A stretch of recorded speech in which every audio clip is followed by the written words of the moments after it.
Good morning, everybody.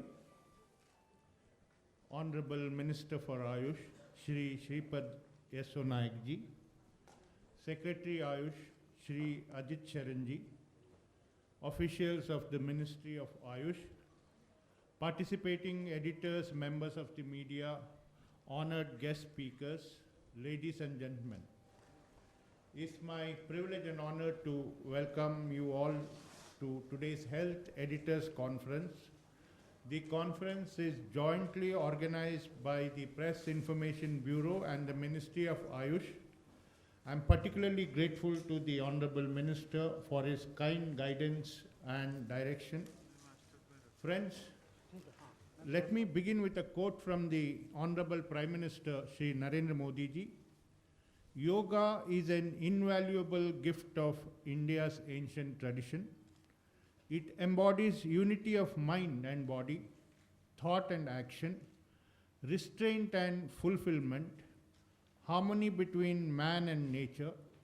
A holistic approach to health and well-being is not about exercise, but to discover the sense of oneness with yourself, the world, and the nature. Dear friends, as you are all aware, it was the Prime Minister Shri Narendra Modi ji who had proposed holding an International Yoga Day in his UN General Assembly speech on 27 September 2014. As a sequel to this, the UN General Assembly in December 2014, that's the same year, declared 21st June as the International Yoga Day. It is pertinent to note that the resolution for the Yoga Day was co-sponsored by 175 of the 193 member nations in the UN. The resolution was adopted by an acclamation without having to take a vote. After the great success of the International Yoga Day last year, this year also a series of events have been planned up to spread awareness about the concept and practices associated with yoga. With these words, let me first welcome the Honorable Minister with a bouquet, please.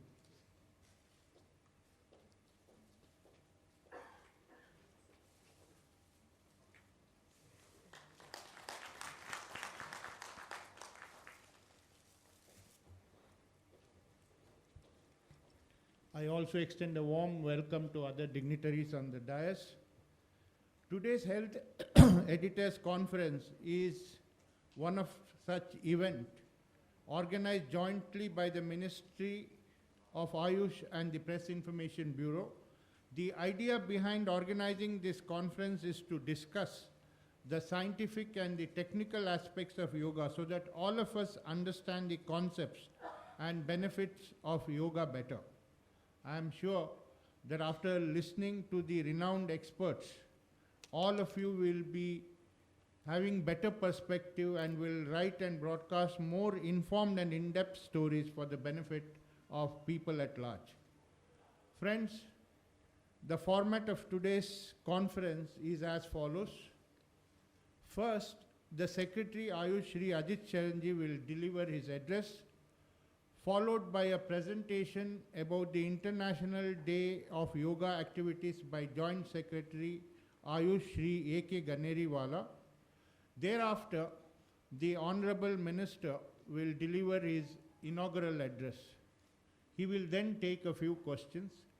I need not say kindly follow the points of order when you want to ask questions. And after that, friends, the Ministry of Ayush has organized 6 interactive sessions. I wouldn't like to break the suspense. The experts are from such different backgrounds. I'm sure you will enjoy every session and benefit a lot. Let me just run through the names of experts and the topic of presentation that they would be giving. We will start with Dr. Shirley Tellis. She is the Director, Patanjali Research Foundation, and the topic is Yoga for Stress Management. I think it is definitely needed for all of us, especially those working in the media, We are always on a breaking news chasing, you know. Then there will be a presentation by Dr. Rajvi H. Mehta, a senior Iyengar yoga teacher. The topic is Yoga for Muscular Skeleton Disorders with special emphasis on women's health. Then the presentation by Dr. S.C. Manchanda, cardiologist. Topic is Yoga for Lifestyle Disorders with special emphasis on cardiovascular diseases. Then there will be another presentation by Dr. H.R. Nagendra, Chancellor S. Vyasa. Topic is Yoga for Youth. Another presentation by Dr. Usha Kiran, Professor and Head, CNC AIMS. Topic is Raja Yoga for Mental Health. There will be presentation by Dr. I.V. Basavareddy, Director, Morarji Desai National Institute of Yoga. Topic is Traditional and Scientific Basis of Yoga Protocol. The last presentation will be by Dr. Mrs. Shashi Bala Singh, Outstanding Scientist and Director, Defense Institute of Physiology and Allied Sciences. The topic is Science of Yoga in Stressful Environmental Conditions.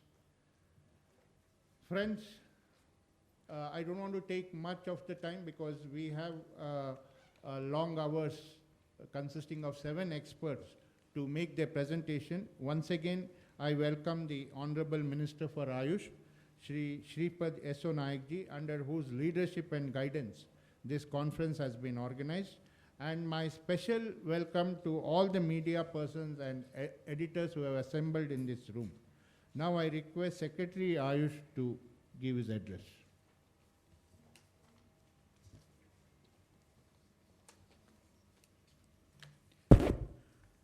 Honorable Minister of State, Independent Charge for Ayush, Shri Shripad Yesso Naik ji, editors and other eminent media persons, distinguished members on the dais, ladies and gentlemen.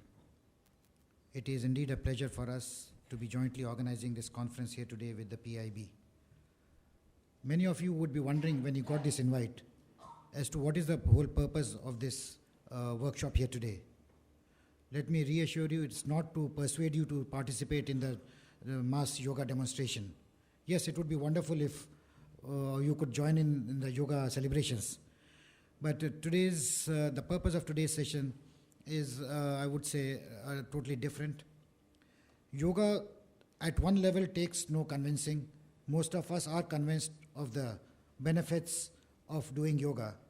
But most of us just take it as a kind of preventive mechanism for preventing disease and for promoting good health. But most of us are probably not aware of the kind of serious researches which have taken place regarding the benefits of yoga in preventing or curing various different kinds of diseases. In the run-up to the International Day of Yoga, we thought it would be a good exercise to, first of all, acquaint the senior members of the media to the recent researches which have taken place connecting yoga with musculoskeletal, treatment of musculoskeletal diseases, cardiovascular health and rejuvenation after serious surgeries, connection between yoga and mental health and so on. And through you take this message to the common people that yes, there is a very serious researches which are going on, there's a very scientific basis, and we should be doing yoga not just because it's given in the classics or we just, it's good if we feel good after doing it in the morning. So without taking much time, let me welcome all of you here today, and I hope you have a very fruitful interaction with all the experts, and they are all the topmost experts in the country in their subject here today. Let me reassure you. Thank you very much. Thank you, Secretary, sir. Now I request the Joint Secretary to give a presentation.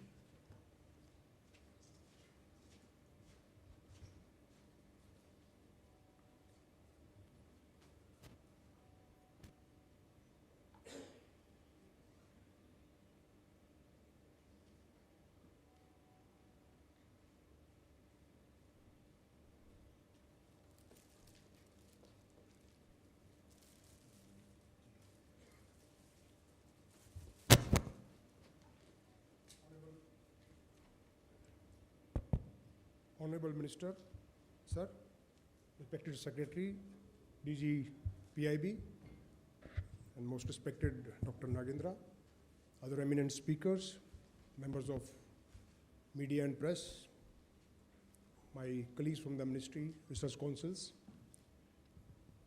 and all distinguished guests on this unique occasion, because I think this is for the first time that this kind of conference on the scientific aspects of yoga is being organized by the Ministry of Ayush. And we are taking we are making use of this opportunity to also share with all the media friends about the preparations for the International Day of Yoga, which is about 13 days away from today.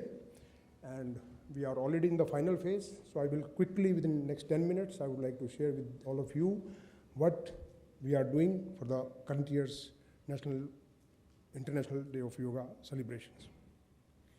So if you, these are the contents of my presentation. Then the national event would be at Chandigarh. Then how we are celebrating across the nation. Then International Day of Yoga in Delhi, connecting with the youth, because this time our focus is to attract more and more youth towards yoga. Then how to create a buzz, all kinds of actions, initiatives we have taken. So there will be discussion on that. Then yoga institutions all across the country and all across the world, I would say, they have been our huge support, huge strength in planning, in creating a sea of volunteers, because for yoga we need trained volunteers, and yoga institutions have come forward this time in a very big way and with a great deal of enthusiasm. And then also we are planning to introduce a international award scheme this year, that also I'll briefly mention. And then there will be a 2 days international conference where we are expecting participants from at least 50 countries. So as I mentioned, the national event this time would be at Chandigarh. Well, last time we had a grand event at Rajpath, and the ministry thought that this euphoria of yoga, of course yoga will be, last year also it was celebrated across the country and across the globe. This year also it will be done at almost on a bigger scale. But when we hold a national event, it creates a real euphoria. So you can go to Chandigarh to feel that euphoria. So our idea was that we should take this event to different place. So this time we have decided for Chandigarh, and Honorable Prime Minister is likely to attend that event. And this is jointly organized by the UT administration of Chandigarh, State Government of Punjab and Haryana.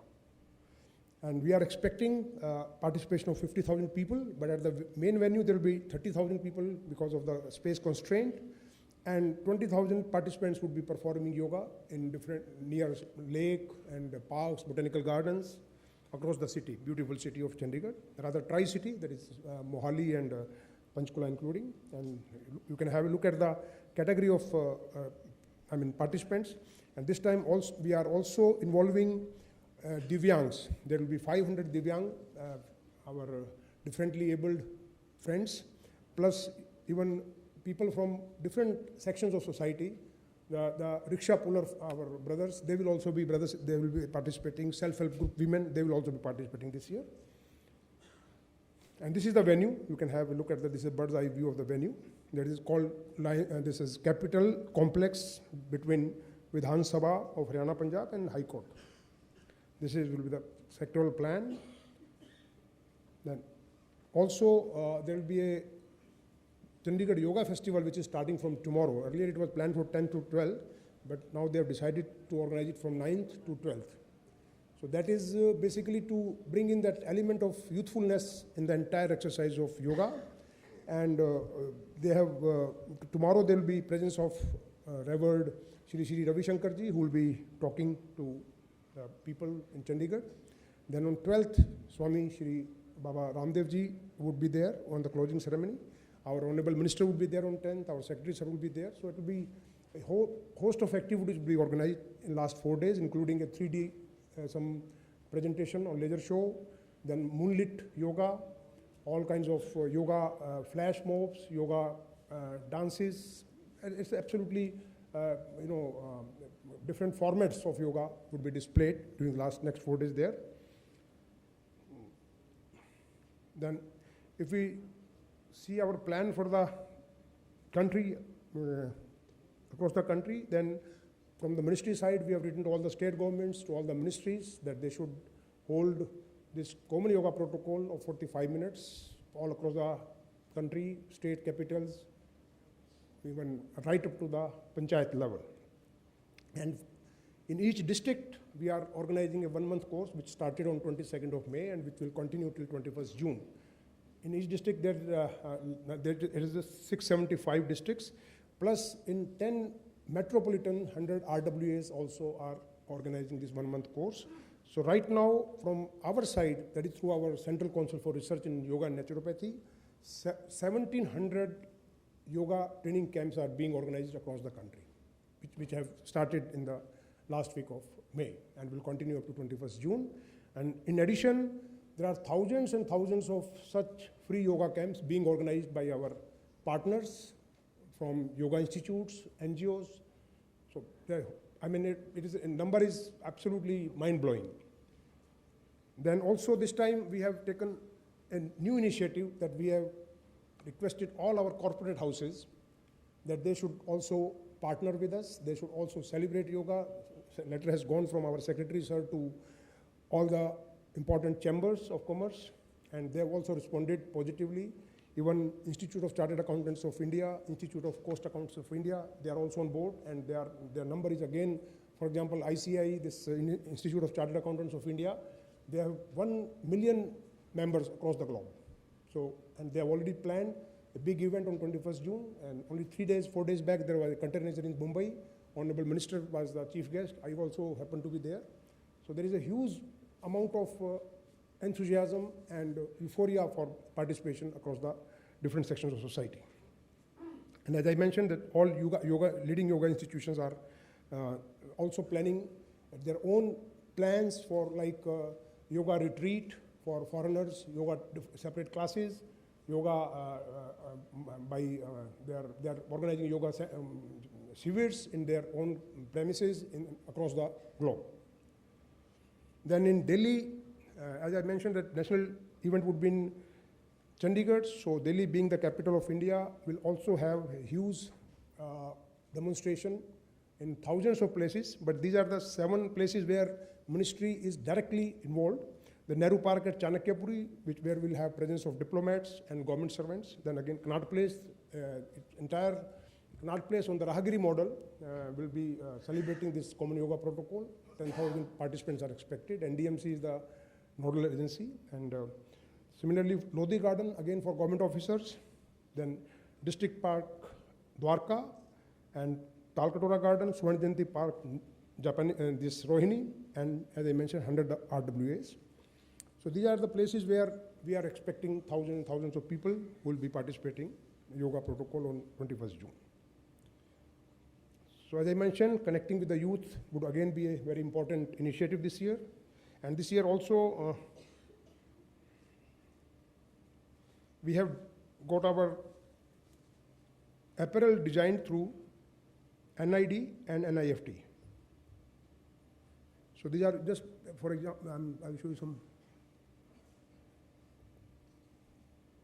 So similarly, we have got many designs which we have shared with the Khadi village industries, Fab India, and yoga institutions that they can. Yeah. Go back. Next. Yeah, this one.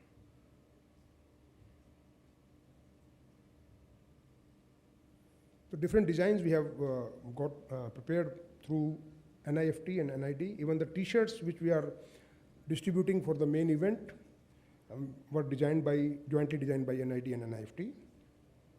Yes.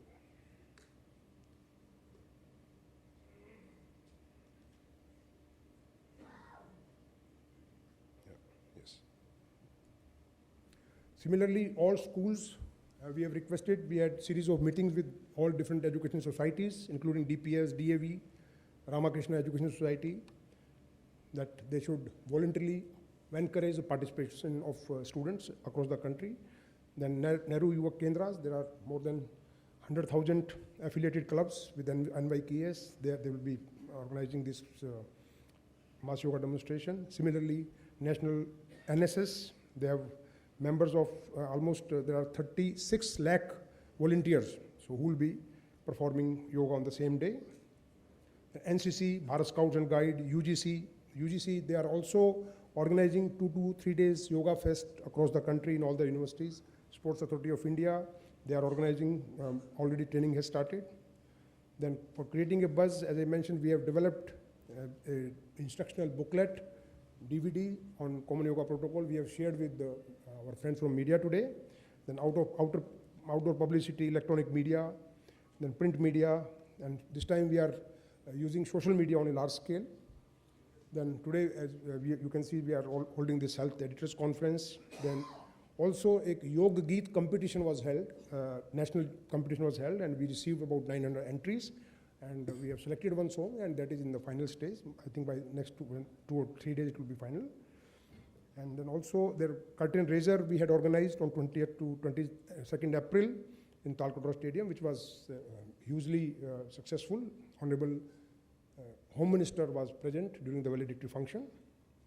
Then also, if you see the media of information and broadcasting, they have developed a very elaborate plan.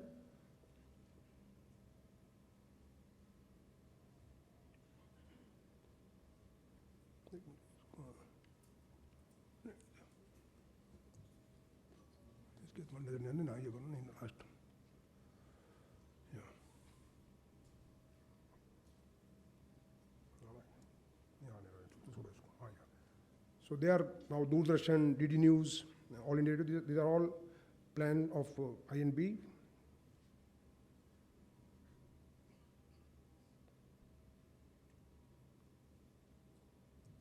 Yeah.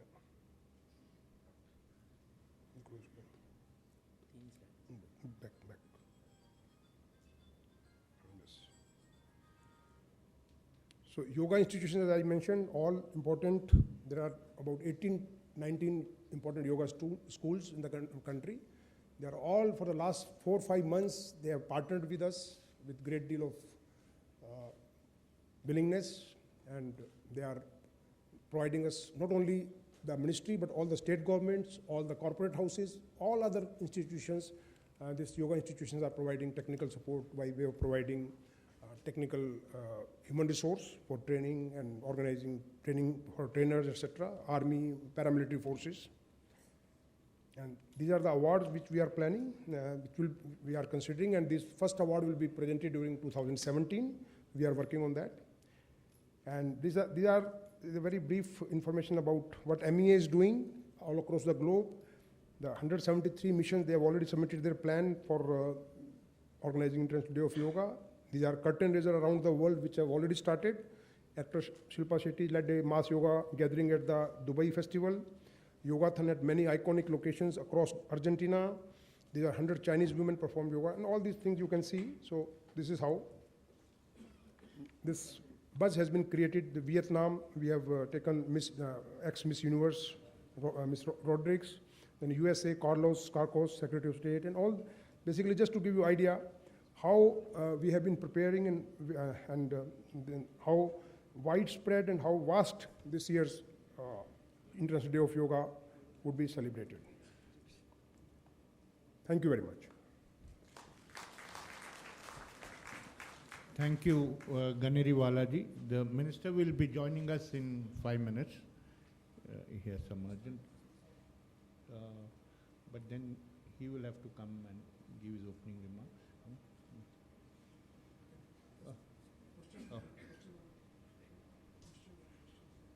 Would you like to we'll take 1 or 2 questions on whatever is presented. Do you have any questions? Yeah. नहीं, आप secretary साहब भी हैं, पूछ लीजिए। Participate करेंगे total कितने देशों में ये योगा दिवस का आयोजन किया जाएगा, कितने देशों में पार्टिसिपेशन होगा और भारत से कौन-कौन लोग बाहर जाकर के इस आयोजन में हिस्सा लेंगे?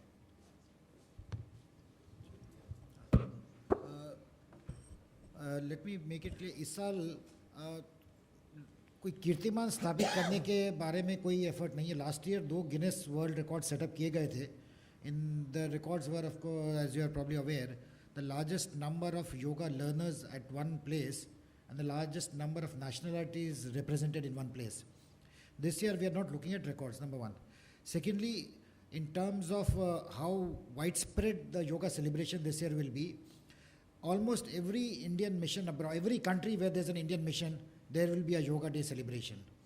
So they are already tying up with yoga centers abroad, the resource persons going from India, etc., in different ways, and you will be amazed at the kind of enthusiasm which is there in most of the state international capitals.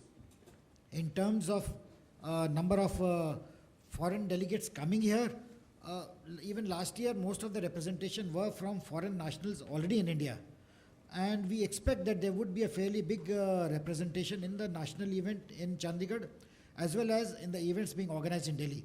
But we are not targeting any numbers at all this year. So I would not be able to give you any specific number that so many foreign nationals would be participating. Thank you. What we'll do is now the Honorable Minister will make his opening remarks, then we will take a few questions. Yeah. Thank you. You can go,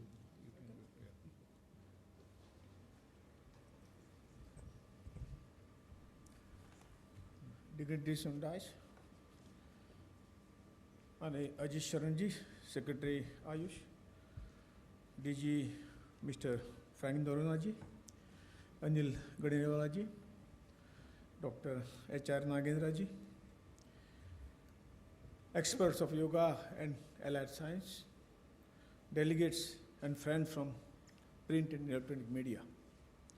It is indeed a matter of great pleasure that the Ministry of Ayush, Government of India, in association with the Press Information Bureau, Ministry of Information and Broadcasting, Government of India, is organizing a National Health Editors Conference on yoga for holistic health researchers today. This program would also serve as a curtain raiser for the forthcoming events of International Day of Yoga 2016. Nowadays, yoga is a popular worldwide. It is reached almost every part of the globe. People practice yoga in some form or other for spiritual or health purpose and to overcome some stress. I would like to place on record our gratitude to various yoga schools in India who have tirelessly propagated and promoted yoga, not only in the India but also abroad. Multifaceted benefits of yoga in physical, mental, emotional, social and spiritual well-being is a person, and its long-term benefit to the people from all walks of life have been established by the large number of interdisciplinary researches in different fields. Today, yoga is popular because of its therapeutic credentials as also its overall benefits. The most of the modern day health problems are because of faulty lifestyle, and yoga is an efficacious means to overcome this disorder. The uniqueness of therapeutic benefit of yoga is that it can work along with any other drug system of healthcare, and this enables to practitioners of other system of medicine, including the modern medicine experts, to prescribe the yoga program to the patient. There are a number of researchers work conducted all over the world on different aspects of yoga and its utility in the promotion of health, prevention and management of various disorders, beside improvement in the physiological function of the body. There are innumerable published research work now available to the common public as well as to the physicians of different systems and the researchers. The basic objective of this conference is to discuss the recent researches on different aspects of the yoga. Few eminent yoga researchers will deliver lecture on different topics. By educating health editors of the both print and electronic media on the subject of recent researches on yoga, they will disseminate the health benefit of the yoga to the public in better form and manner. Today, there will also be a comprehensive presentation by the Ministry of various program activities planned to celebration of International Day of Yoga 2016 across the country and globe. The celebration organized by the Government of India across the world to mark the first International Day of yoga on 21st June 2015, very grand success. The event was able to portray the yoga as a symbol of rich culture of heritage of India. The mass yoga demonstration at Rajpath, New Delhi was a historic event and also set two guidelines record, that is largest yoga class at the single venue enrolling 35,985 participants and maximum number of nationalities, that is 84 participating in the yoga classes. The government of India has decided to take forward the momentum created last year with the greater and more active participation of the section of the society, particularly the youth, during the current year's celebration. The main program would be the mass yoga demonstration from 7 a.m. to 8 a.m. on 21st June 2016 by following the common yoga protocol for 45 minutes and 15 minutes institutional protocol, if any, at the national, state, district, block and panchayat level. In addition, yoga feast, seminars, workshop, musical and cultural program based on yoga involving the students from the school, colleges, universities, various youth organizations such as NYKS, NSS, RAS, etc. are also being organized. The national event of mass yoga demonstration would be held at Chandigarh. However, similar event will be also held all across the nation and the globe. The event should be a people's program where they voluntarily come forward to participate in the mass yoga demonstration by highlighting the benefits of the yoga for the better physical, mental health and social harmony. The state government have also been requested to encourage use of locally made yoga mats and apparels for preferably with the locally available raw material to provide the employment opportunity to the local artisan and small entrepreneurs. We are also making special efforts to involve the different able persons in all celebration. All the corporate houses have been also requested through their chambers to participate in the celebration in International Day of Yoga and also to promote use of yoga in their office premises as a daily routine. The Ministry of Ayush will also be organizing this two-day international conference on yoga for body and beyond at Vigyan Bhavan, New Delhi on 22nd and 23rd June 2016, in which eminent experts of yoga from across the globe would be participating. I'm sure after this half-day conference, we will have a fair idea about the scientific aspect of the yoga and would enlighten the society at large through writing an article in the coming days highlighting the scientific strength of yoga so that more and more people adopt yoga as a part of their lives. I thank all of you who have gathered here to exchange views and promote healthcare and well-being of citizens of the globe through yoga. Thank you very much. Jai Hind. Thank you, Honorable Minister, sir. We will take some questions, few questions. Yes, Bhatia sahab aapne pehle उठाया था. मंत्री जी, पूरे देश में योगा मनाया जा रहा है, सारे सरकारी ऑफिसों में योगा मनाया जा रहा है, स्कूल कॉलेजों में सब जगह योगा मनाया जा रहा है. क्या गवर्नमेंट का कोई ऐसा प्लान है कि इस दिन को छुट्टी घोषित कर दी जाए, yoga day, holiday? Because otherwise the entire offices and other will be disturbed with working. ऐसी तो योगा सुबह की बात है, सुबह 8 से 9, 8:30 तक चलेगा. ऐसे तो छुट्टी की जरूरत नहीं, लेकिन यदि डिमांड हो तो भी हम रिक्वेस्ट करेंगे सरकार. Sir, your ministry seems to be sort of performing from one yoga day to another. Now, did you, after the last yoga day, undertake any sort of survey or anything to estimate what did you achieve by that exercise last year? Yeah. We did do a lot of survey, and I think it would be wrong to say that we are just going from one yoga day to another. We take strong objection to that, frankly. There are a lot of other activities happening in the ministry, and as far as yoga is concerned, we did a survey of yoga institutions in the country as to what was the outcome of the yoga day. We found that in all the yoga teacher training institutions, the applications for enrolling as yoga instructors had almost doubled, if not tripled. We have several people here who, Professor Nagendra from the S. Vyasa University, he would vouchsafe and many others here would vouchsafe that one of the major fallouts was young people have started looking at yoga as a very serious career option. In fact, I was visiting one of these institutions and I just asked the people who had recently enrolled for the MSc in yoga program, and you would be amazed to know that most of them, they were engineers, MCAs, and highly qualified otherwise. And it's not that they did not have career options, but they still switched to yoga as a career option because of their passion for it. Number two, the number of people just practicing yoga has also increased very substantially. The kind of enthusiasm, the interest which it has generated among the masses is unprecedented. So I think these are invaluable outcomes of the International Yoga Day. No. Yes, we will be very happy to give you the figures from some of the yoga institutions. I don't have them right now, but we'll be able to give them to you. Yeah, Santosh. Sir, yoga is a $80 billion industry, and mainly China and US dominated.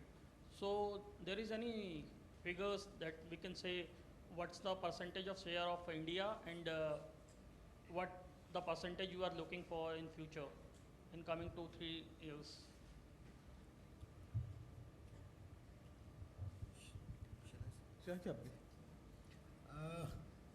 First of all, we are not looking at yoga as a business at all from the ministry side. Our main objective is to promote and encourage people to adopt yoga as a way of life. And as we said, yoga is not just a set of physical exercises. I think the asanas, the pranayams are just the first steps in a long journey towards yoga. So we look at it as a more serious thing. But yes, in terms of professionalizing the whole ecosystem of yoga, as I said, we had got special yoga apparel designed from the two leading institutions this year, the NID, the NIFT. We got 10 different designs prepared, and then we kind of put it up in the public domain that anybody can adopt that, and we sent these designs to Khadi board, to Fab India, to Reeboks, and we said all the yoga institutions, they're free to adopt this. Yoga apparel is one, yoga merchandising is another. We are not looking at making money ourselves, but yes, definitely popularizing and using the power of commerce to popularize yoga. We are open to it, and we are trying various modalities to kind of take yoga forward. मंत्री जी, मेरा सवाल है, योग के महत्व को देखते हुए इसको सरकार की कोई योजना है क्या कि स्कूलों में कंपलसरी करने की? और एक दूसरा सवाल कि सूर्य नमस्कार को इस बार नहीं रखा गया है, पिछले बार इसको लेकर काफ़ी विवाद उत्पन्न हो गया था, तो इस पे क्या कहना चाहिए? मैं आपके दूसरे प्रश्न का पहला उत्तर देता हूँ। लास्ट साल में भी हमने सूर्य नमस्कार को नहीं लिया था, क्योंकि सूर्य नमस्कार थोड़ा सा जटिल एक्सरसाइज है और वो विद इन द 45 मिनट्स या 30 मिनट्स वो करना मुश्किल है, और नए लोग जुड़ते हैं इसके लिए भी वो मुश्किल है, और इसलिए सूर्य नमस्कार का यहाँ कोई ये नहीं है। दूसरी बात है, आपने कहा कि सभी इसमें कंपलसरी करेंगे। ऑलरेडी स्कूलों में हमारे HRD मिनिस्टर ने सभी स्कूलों में सर्कुलर भेजा हुआ है, काम चालू है, और सभी स्कूल अभी अडॉप्ट करने लगे हैं। बाकी जो ट्रेनिंग स्कूल है, बाकी और जो बड़े बड़े जो इंस्टीट्यूशन है उसमें तो कंपलसरी किया हुआ है। मंत्री जी, मेरा सवाल है, ओम के उच्चारण को लेकर के काफ़ी विवाद रहा है योग में, तो साथ ही साथ प्रधानमंत्री नरेंद्र मोदी जी उस दिन कहाँ पर योग करेंगे, और बड़े जितने भी मंत्री हैं क्या इस बार भी विदेशों में भी जाएंगे या और भी स्थानों पर जाएंगे, मंत्री लोग योग करेंगे? हाँ, मंत्री लोग तो सब योग करेंगे, प्राइम मिनिस्टर भी करेंगे, और जो हमारा मेन कार्यक्रम चंडीगढ़ में है उसमें प्रधानमंत्री जी हाजिर रहेंगे। आप कह रहे हैं जो योगा का बाजारीकरण नहीं किया जा रहा है। अरे सॉरी, ओम का तो अच्छे काम के पीछे तो थोड़ा सा अपोज तो होता ही है, तो नेचुरल ये है, ऐसा कोई अपोजिशन ऐसा मुझे नहीं लगता। इस साल, गए साल में थोड़ा सूर्य नमस्कार के लेके था, ओम के लेके था। ओम ये तो हम जानते हैं, हमने कंपलसरी नहीं किया है। आपको चांट करना है करो, कि ओम के बिना योग तो पूरा नहीं हो सकता है। ओम के बिना यदि हम कुछ चांट करें तो खाली वो एक्सरसाइज और गीत हो जाएगा, योग नहीं हो जाएगा। और इसलिए तो हमने समझाया, लोगों को समझा, जो कुछ अपोज कर रहे थे उनको समझाया है, और ये समझ गए ऐसा दिखता है। आप बाजारीकरण नहीं किया जाएगा योगा का, लेकिन जो बाजारीकरण में उतरे हुए रामदेव जी, ईसा फाउंडेशन, ब्रह्मा कुमारी, इनको आपने शामिल किया, लेकिन मोरारजी देसाई इंस्टीट्यूट को आपने, इस सरकारी संस्थान है उसको इसमें जैसा नहीं, पहली बात तो detail. Morarji Desai institute is our leading national institution and they are leading all our major yoga day activities and other yoga activities. Even today's conference, the lead has been taken by the Moraji Desai Institute. So it would be wrong to say. And as far as yoga, I think any institution which takes the cause of yoga forward is welcome to us. And I think all these institutions, without taking any names, they're all doing a great job. And I think we wish there were hundreds and hundreds of more such institutions. Sir मेरा सवाल ये है कि इस बार मुख्य कार्यक्रम चंडीगढ़ में किया जा रहा है, क्या दिल्ली में जो पिछले साल कार्यक्रम हुआ था उससे जो प्रोटोकॉल है उसमें कोई बदलाव है, समय बढ़ाया गया है और कुछ आसन बढ़ाए गए हैं, वो कौन से हैं अगर बताया जाए वहाँ पर? जहाँ तक कि समय ऐसा पता चला है कि समय भी बढ़ाया गया है यहाँ के मुकाबले।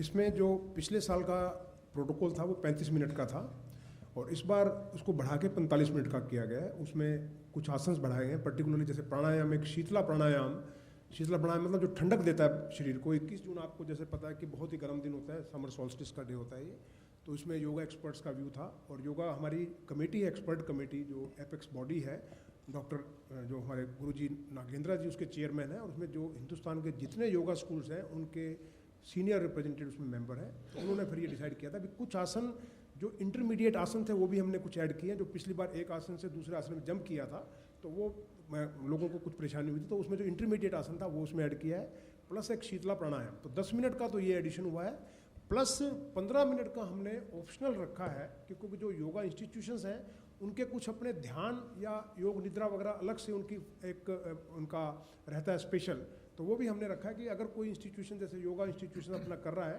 तो वो 15 मिनट का उसमें अलग से कॉमन योगा प्रोटोकॉल के अलावा चाहे वो प्राणायाम है, चाहे वो ध्यान है, चाहे वो योग निद्रा है, वो उसमें कर सकते हैं। बट जो हमारे जैसे चंडीगढ़ में प्रोग्राम है वो 45 मिनट का रहेगा और जितने हम लोग गवर्नमेंट स्पॉन्सर्ड प्रोग्राम है चाहे वो दिल्ली में है वो सब हमने 45 मिनट के रखे हैं। धन्यवाद। Friends, we have no problem. We will take definitely some questions. But please keep in mind, may I humbly point out, there will be 7 sessions with renowned experts. Maybe you will be more interested in that also, but we will take questions. Ji, Yeah, madam. Yeah. मैं ये जानना चाहती हूँ कि इस बार जो योग दिवस है उसका बजट कितना है और जैसा कि आपने बताया कि बहुत से लोग पिछले साल से अभी तक उत्साहित हुए हैं, तो कितने टीचर्स योग टीचर्स के तौर पर शामिल हुए हैं? कोई सरकार के पास पिछले 1 साल का कोई ऐसा आंकड़ा है क्या? Two things. First of all, it is not just a government function. So ये कहना कि कितने लोग इसमें कितना बजट होगा, I think it's today becoming a people's event, a movement, and every ministry, every institution, they are spending their own money for the program. We are not supporting any institution in terms of giving out funds for celebrating. Yes, we are facilitating RWAs, we are facilitating at every district, we said there should be a small group doing yoga, so उनको तो हम funding कर रहे हैं, but जो बाकी institutions कर रहे हैं, हर मिनिस्ट्री में हो रहा है, सब अपने अपने बजट से कर रहे हैं। अगर कलेक्टिवली हम इन सब का बजट देखें तो it would be hundreds of crores. Ministry की तरफ से तो हम we are spending I think not even 10-15 crores, around 15 crores is all that we are spending, which includes the national event, the training at all district headquarters, the training of about 1,000 RWAs, providing resources, trainers to whoever wants it. So I think it's a very small budget for such a huge widespread function. Mr. Naik, one of the reasons for international Number of teachers, again, because each of these yoga institutions has hundreds of trained teachers and they're all being involved in this. So we're not keeping a count. In fact, yes, sir. In fact, sir, the training of yoga instructors it's a mass activity. In fact, say for example, 436 master trainers have been trained for the Central Armed Police Forces. They are master trainers which have been trained in the last 1 year, more than 1 year, by the Moraji Desai National Institute of Yoga. I'm just giving an example. Only for the Central Armed Police Forces. Similarly, state governments, they have sent their yoga instructors to Patanjali, to Dev Sanskriti Vishwavidyalaya, Kevalya Dham, your BKS Iyengar. So all state governments, all yoga different like for example Chartered Accountants of India institution, they have also sent their own team for yoga training. So it's like not in a one place that we can have the fixed number. All of the state governments, yoga, your NSS, NCC have got more than 1 million members. So naturally they need yoga instructors, yoga trainers. So they got their master trainers trained and physical instructors in all the schools. As Honorable Minister has said that now it is a part of physical education curriculum, not compulsory, but it has been added up to 6th to 8th standard and 9th and 10th. And there are two syllabi for yoga which have been included in the physical education program.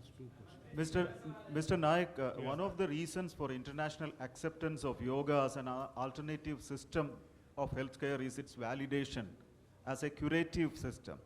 Do you have any plans to fund research in yoga by your ministry? Sir आज का सारा session ही योगा की योग में क्या क्या Yes, of course. We have our own Central Research Council for Yoga. Under the extramural research, we are funding a large number of projects in different institutions. So whether it's the All India Institute of Medical Sciences, whether they pass other universities, we are funding research in yoga and its effect on different physiological factors, as well as in-house by the Central Council for Research in Yoga. Naik साहब One from there. Bharat सरकार ने अभी ई tourist और tourist visa पर योगा अनिवार्य किया है, अल्पकालीन योगा कार्यक्रम टूरिस्ट वीज़ा पर और ई टूरिस्ट वीज़ा पर सरकार ने। तो क्या पाकिस्तान से आने वाले जो लोग हैं उनके लिए अनिवार्य होगा योगा करना, और पाकिस्तान दूतावास में योगा कार्यक्रम होगा या नहीं होगा, और गोवा के समुद्री तटों पर योगा कार्यक्रम की क्या रूपरेखा है? मेरे ख्याल से सभी राज्यों में जैसे लास्ट साल का जो अनुभव है, सभी राज्यों में योगा डे मनाया गया है, इस साल में भी होगा। रिगार्डिंग पाकिस्तान के बारे में आपने पूछा, जो चाहते हैं इंडिया का योग सीखे तो सीखे ना, अच्छा होगा हमारे लिए। मंत्री जी, मेरा सवाल ये है कि इस बार जो योगा डे का आयोजन है क्या राष्ट्रपति भवन में भी होगा, और दूसरा क्या वाइस प्रेसिडेंट से भी संपर्क किया गया है, उपराष्ट्रपति से, वो योगा डे में भाग लेंगे क्या? हमने सबको अपील किया हुआ है योगा में सम्मिलित होने के लिए। सर, इसमें राष्ट्रपति भवन में लगभग 2000 पार्टिसिपेंट्स का इवेंट प्लान्ड है, और राष्ट्रपति जी और वाइस प्रेसिडेंट जी के लिए जो कॉन्फ्रेंस है उनके लिए specially we are inviting them, but the confirmation is awaited. That's the last question. Yeah, you spoke about how this time there's going to be a new initiative and corporate houses have also been appealed to take part or have an event. What is the kind of response that you have received, especially if you could throw the names of some prominent ones?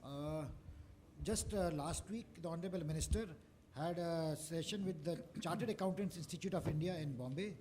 There are almost 2,000 chartered accountants who had gathered there, and they're all so enthusiastic about it and reaffirmed their commitment to celebrate the International Yoga Day, not just by themselves, but all the members are spread across the country, and most of them are placed in corporates, number one. Number two, we have separately requested CII, FICCI, ASSOCHAM, all the trade bodies, the Company Secretaries Council of India, and they've also very, I would say, enthusiastically endorsed this and have further taken it up with their member institutions.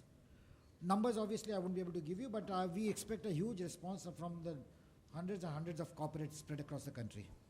Yeah, friends, we have 1.5 hours. Please, you can ask. What is? Yeah. Okay. Hello, thank you. Yoga में हम लोग व्यस्त हैं। मैं आपसे जानना चाहता हूँ सर, योगा के अलावा हमारी जो मिनिस्ट्री है, बीयूएमएस से रिलेटेड CCRUM के जितने भी सेंटर हैं, आज के डेट में उसमें दवाई नहीं है, नंबर 1। नंबर 2, हमारा हुआ था कि दिल्ली में जितने भी दिल्ली से रिलेटेड हॉस्पिटल हैं उसमें CCRUM की मेडिसिन की डिस्पेंसरी खुलेगी। नहीं सर, मेडिसिन नहीं है। मैं RLM हॉस्पिटल में कल भी मैंने विजिट किया है, वहाँ पे मेडिसिन नहीं है, क्योंकि यूनानी से रिलेटेड हकीम लोग दवाई लिख रहे हैं, वहाँ दवाइयाँ लगी, मरीज वापस जा रहे हैं, तो ये क्यों है ऐसा? इतनी बड़ी व्यवस्था है, कहीं ना कहीं थोड़ी बहुत कमियां होगी। हम निश्चित तौर से आपका सजेशन ले लेंगे, तुरंत मैं आपको बुलाऊंगा और हमारे जो ऑफिसर है उनके साथ बैठ के क्या क्या प्रॉब्लम है वो सॉर्ट आउट करेंगे। Thank you. का है और भारत के लोग ही सबसे ज्यादा बीमार हैं, क्यों करते नहीं ना योगा ही इसीलिए हम रिक्वेस्ट करें वहाँ पर आप करिए, योगा करिए, सब ठीक हो जाएगा बस। Yeah, friends, what I was telling you was we have 1.5 hours. There will be immediately after this presentations will begin. Afterwards, the ministry has arranged lunch for all of you on the 4th floor. And I think, sir, very nice of you. We feel privileged by your presence and all the dignitaries. I thank you for patiently listening to all this. Now I give the stage over to Mr. Basav Reddy. Yeah.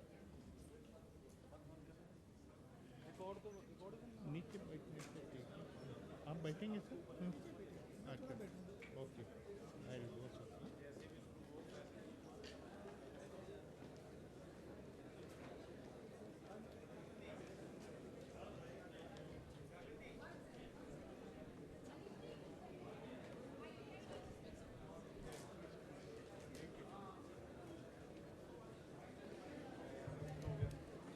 Hello. Yeah, I want to thank all the dignitaries for such an enlightening session and some good Q&As. Now we will move to the technical session, and I would like to request Ms. Ira Joshi ma'am, DG PIB, and Basava Reddy, additional DG PIB, and Basava Reddy sir, Director Murarji Desai, National Institute of Yoga, to convene the technical session.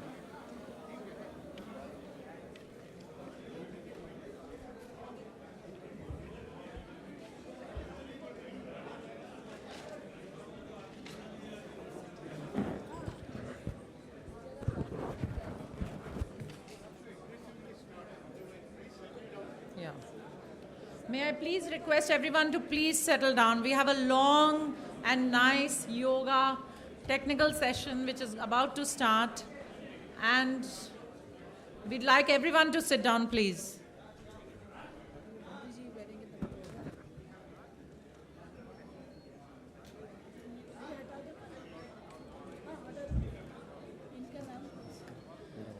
Friends, please take your seats so that we can begin.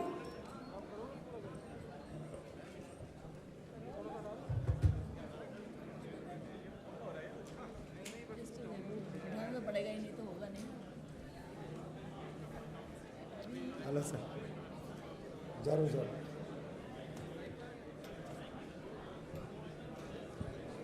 Please be seated. Just to give a... एक minute रुक जाइए, तो फायदा नहीं है, पहले इनको बैठने दो. Namaste.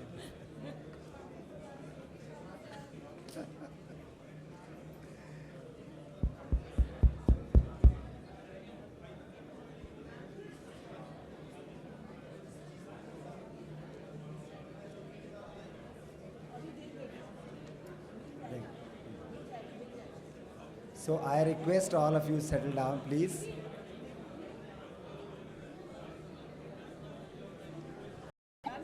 So we have wonderful 7 speakers and very good presentations on various aspects of yoga. And also we have a demonstration by Dr. Rajvi on the physiology and the technology of yoga also at the end. So once again I request all the dignitaries and the media friends, please settle down so that we can start our session. Thank you very much. Please be seated so that we can begin. I think we should call the first speaker. आप introduce करेंगे ना,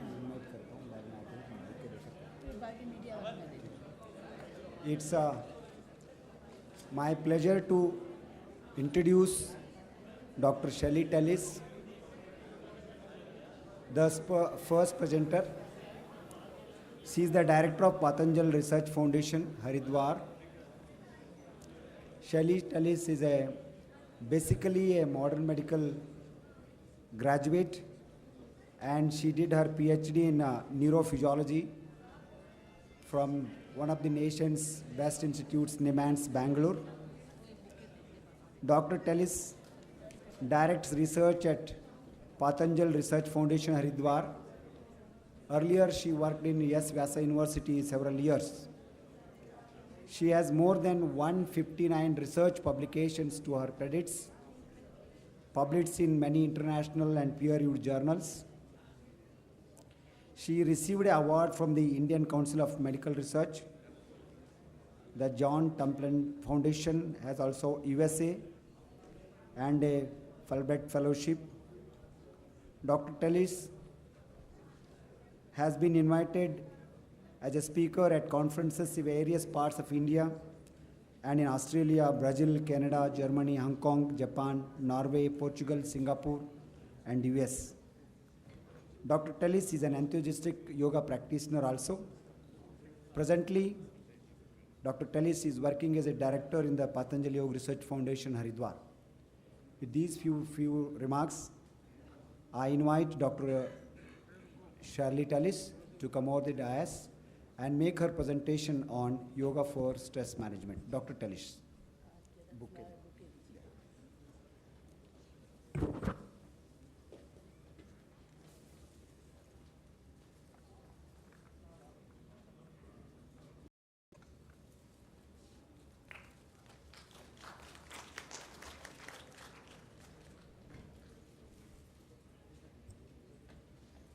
Respected experts, my colleagues, it is my deep gratitude that I feel to be invited here and to tell you in the next few minutes about some of our research in the area of yoga for stress management. So in the beginning, we all know what stress is, but just to start off, a small working definition. An extraordinary circumstance which requires both physical and mental readjustments to cope with it. It's generally understood that when we are faced with stress, we go into a response which we have inherited from our ancestors being Stone Age men, where we actually have either fight or flight.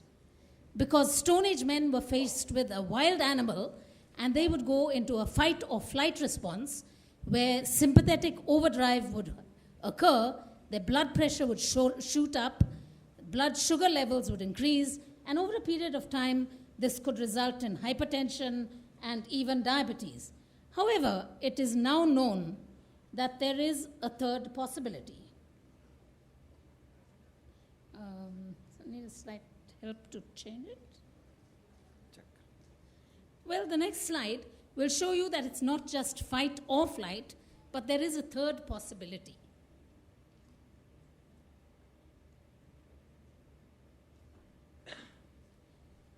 So a little bit of suspense. Yeah, the third possibility is freeze. So if we have fight or flight as a response to stress, it's not good because that means our blood pressure goes up, our blood sugar goes up, and if it happens repeatedly, we can get hypertension and we can get type 2 diabetes mellitus. If we have the freeze response, and it's now a recently recognized response to stress, it's very bad. That means we don't express our emotions, and such people are vulnerable to immune suppression and even to cancers. So, can we respond differently, or like the animals shown in this slide, do we have to go through these three responses? And the answer is we can respond differently. There's a little bit of, okay. We have the thinking brain that's shown with the arrow here, and that makes man different from other animals.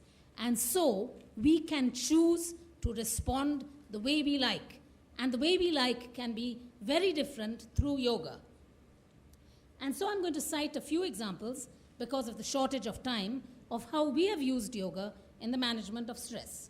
School children, adults with stress in the workplace, medical conditions, including post-traumatic stress disorder, following natural disasters, and seniors, a very important group.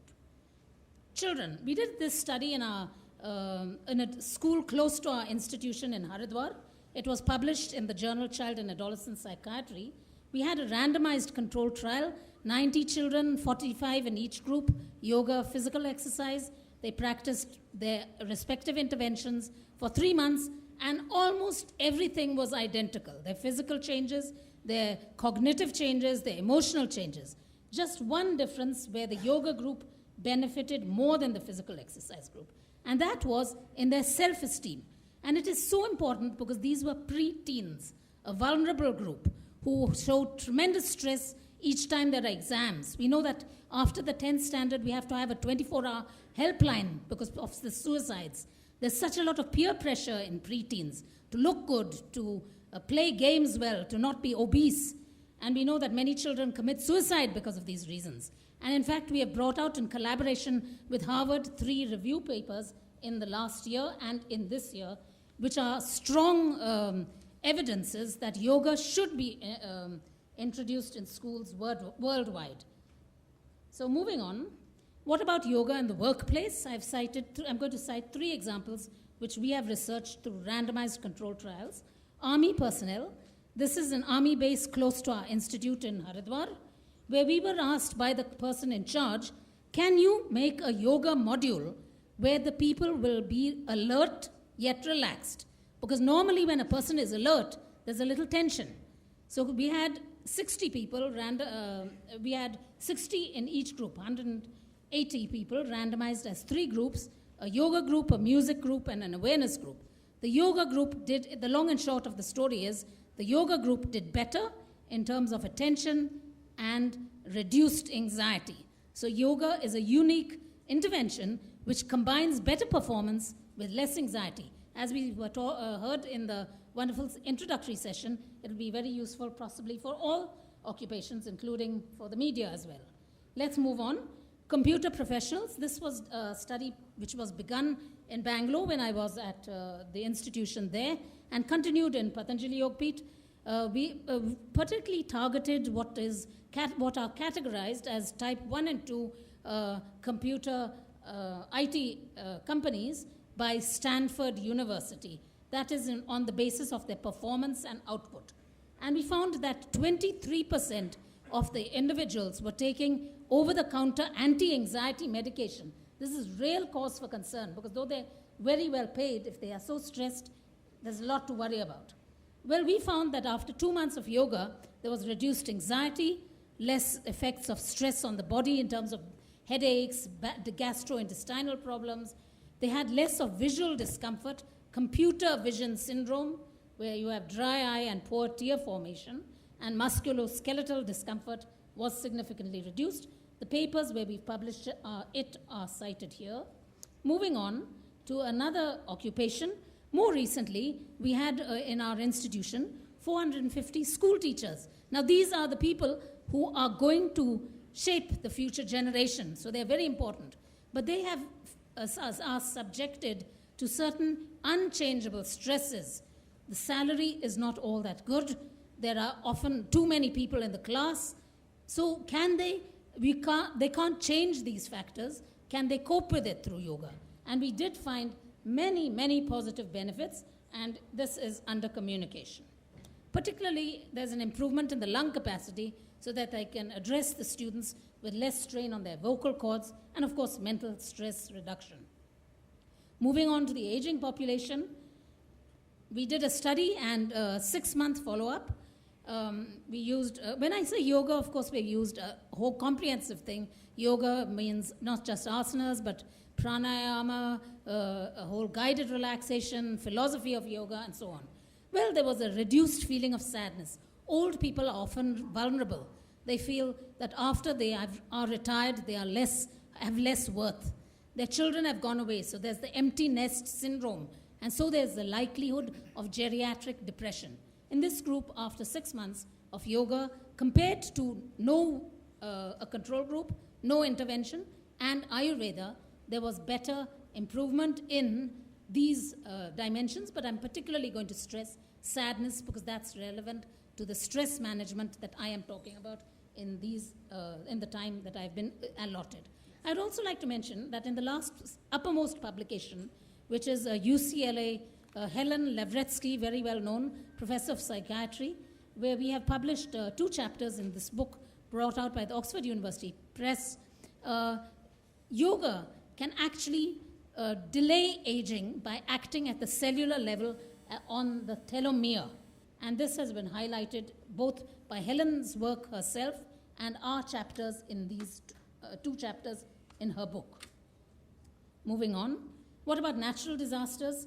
We did do a study on the tsunami in 2004, and more recently, repeatedly, year after year in the state of Bihar, the Koshi River overflows. So the people there are not fearful, they are depressed. So we needed to give them a yoga program which would shake them out of their apathy and depression. They were staying in these sort of makeshift tents, and we are continuing with this endeavor to give them yoga. We found a lot of success. It made them less depressed. And these are the journals where we have published our results. Moving on, stress and illness. Sometimes we have degenerative diseases, and possibly one of the most sad is Duchenne muscular dystrophy, which is inherited by all the boys in the family. So it's X-linked. And we had one such family where 3 boys were affected. Why is it sad? Because by the age of 20, they are in a wheelchair. And it is fatal, or they die before they reach the age of 30.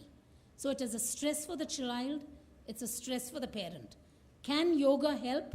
And we did a study, and we showed that it could. Not only did it delay, it cannot cure it, but it delays the progression, gives the better quality of life, and it reduces the stress, which is tremendous in the parents. What about other chronic illnesses? And we get a large number in Patanjali Yoga. So I'm going to just cite a small study, which we did on 647 people, where we found that in chronic illnesses, type 2 diabetes mellitus up to coronary heart disease, there is a component of anxiety and depression. So this has to be looked at, and both of them can reduce with yoga.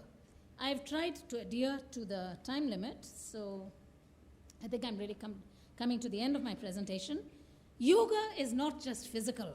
It's not just mental. It goes far beyond that. In a paper which we recently published in Frontiers in Neuroscience, we've tried to talk about yoga evoking higher feelings in man, elevating the mental status, empathy, compassion, so that we can go beyond it and enter a spiritual realm which goes beyond religiosity.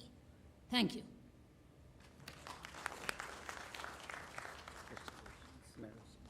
Yes, we'll take questions. Madam. Madam, please wait. 1 or 2 questions. We'll take 1 or 2 questions if you have. Yes, please. Just a second. Wait for the mic, please. Madam, just to reduce stress, which easy exercise one can do? Which easy yoga exercise? One of the most effective practices is deep breathing. We had one of the questions about chanting.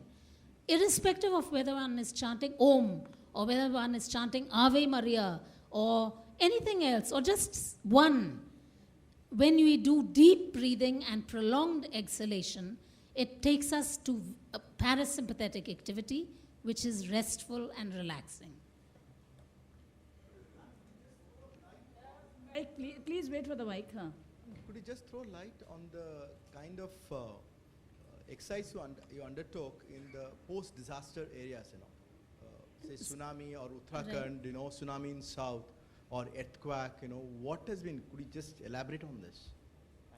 Following any natural disaster, people have a syndrome called post-traumatic stress disorder. And some of the symptoms include anxiety, sadness, sleep disorders, and recurrent flashbacks. They keep getting memories, like if it was a tsunami, they keep seeing the sea. Or if it's an earthquake, they keep seeing the earth falling or buildings toppling. So what one has to do is try to reduce the anxiety and sadness, but ultimately one tries to work on the brain, on a part of the brain called the amygdala, where memories are stored, to prevent those flashbacks from recurring. Yeah, we've done 2 studies. On the tsunami, it's published in Evidence-Based Complementary and Alternative Medicine in 2004. And on the floods in Bihar, BMC Psychiatry 2010, Depression Research and Treatment 2014. So we have a number of publications. Thank you, madam. Thank you very much for Thank your nice you. presentation and also very cute question and answer There session. will be, in the end, there will be an opportunity again in the end. All the experts are here to ask questions. Now it's The my end. privilege to invite the second speaker, Dr. Rajvi H. Mehta. So I will introduce Dr. Rajvi Mehta. He is a senior Iyengar yoga teacher and has been practiced yoga under the direct guidance of Dr. B.K.S. Iyengar since 1979. She is a science graduate and did her PhD. She has been teaching yoga for the Light on Yoga Research Trust in Mumbai since 1987. And she is also the editor of scientific journal Yoga Rahasya, publication of Ramamane Iyengar Yoga Institution, Pune. Rajvi has taught yoga extensively in India and abroad and has led the teaching at the National Iyengar Yoga conventions in UK and Europe. She has conducted workshops in different parts of the world. And most importantly, Iyengar Yoga has known for the therapeutical potentials. They developed the props concept and making use of the props, they make people to practice yoga and simplified them. That is their important contribution, and also the body alignment and especially on the therapeutical potentials. With these few words, I request Dr. Rajvi Mehta to make her presentation, Yoga for Musculoskeletal Disorders, and with special emphasis on women's health. I hope so at the end you will get some time to demonstrate some of the yoga postures, how scientifically they have to be practiced when you follow the traditional principles. I invite Dr. Mehta to make the presentation. I will welcome her with the floral presentation.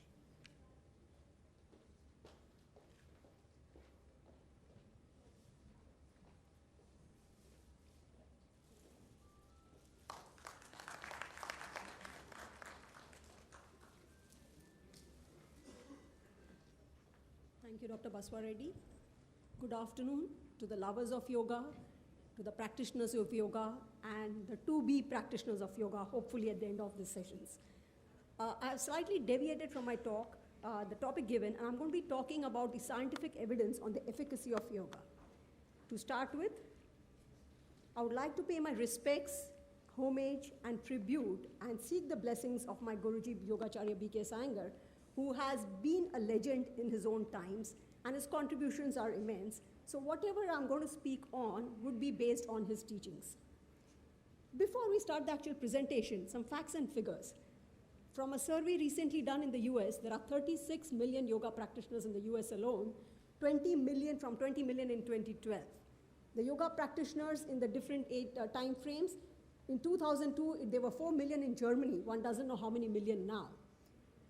Our minister was asked and he has answered, yoga is considered as a $16 billion industry.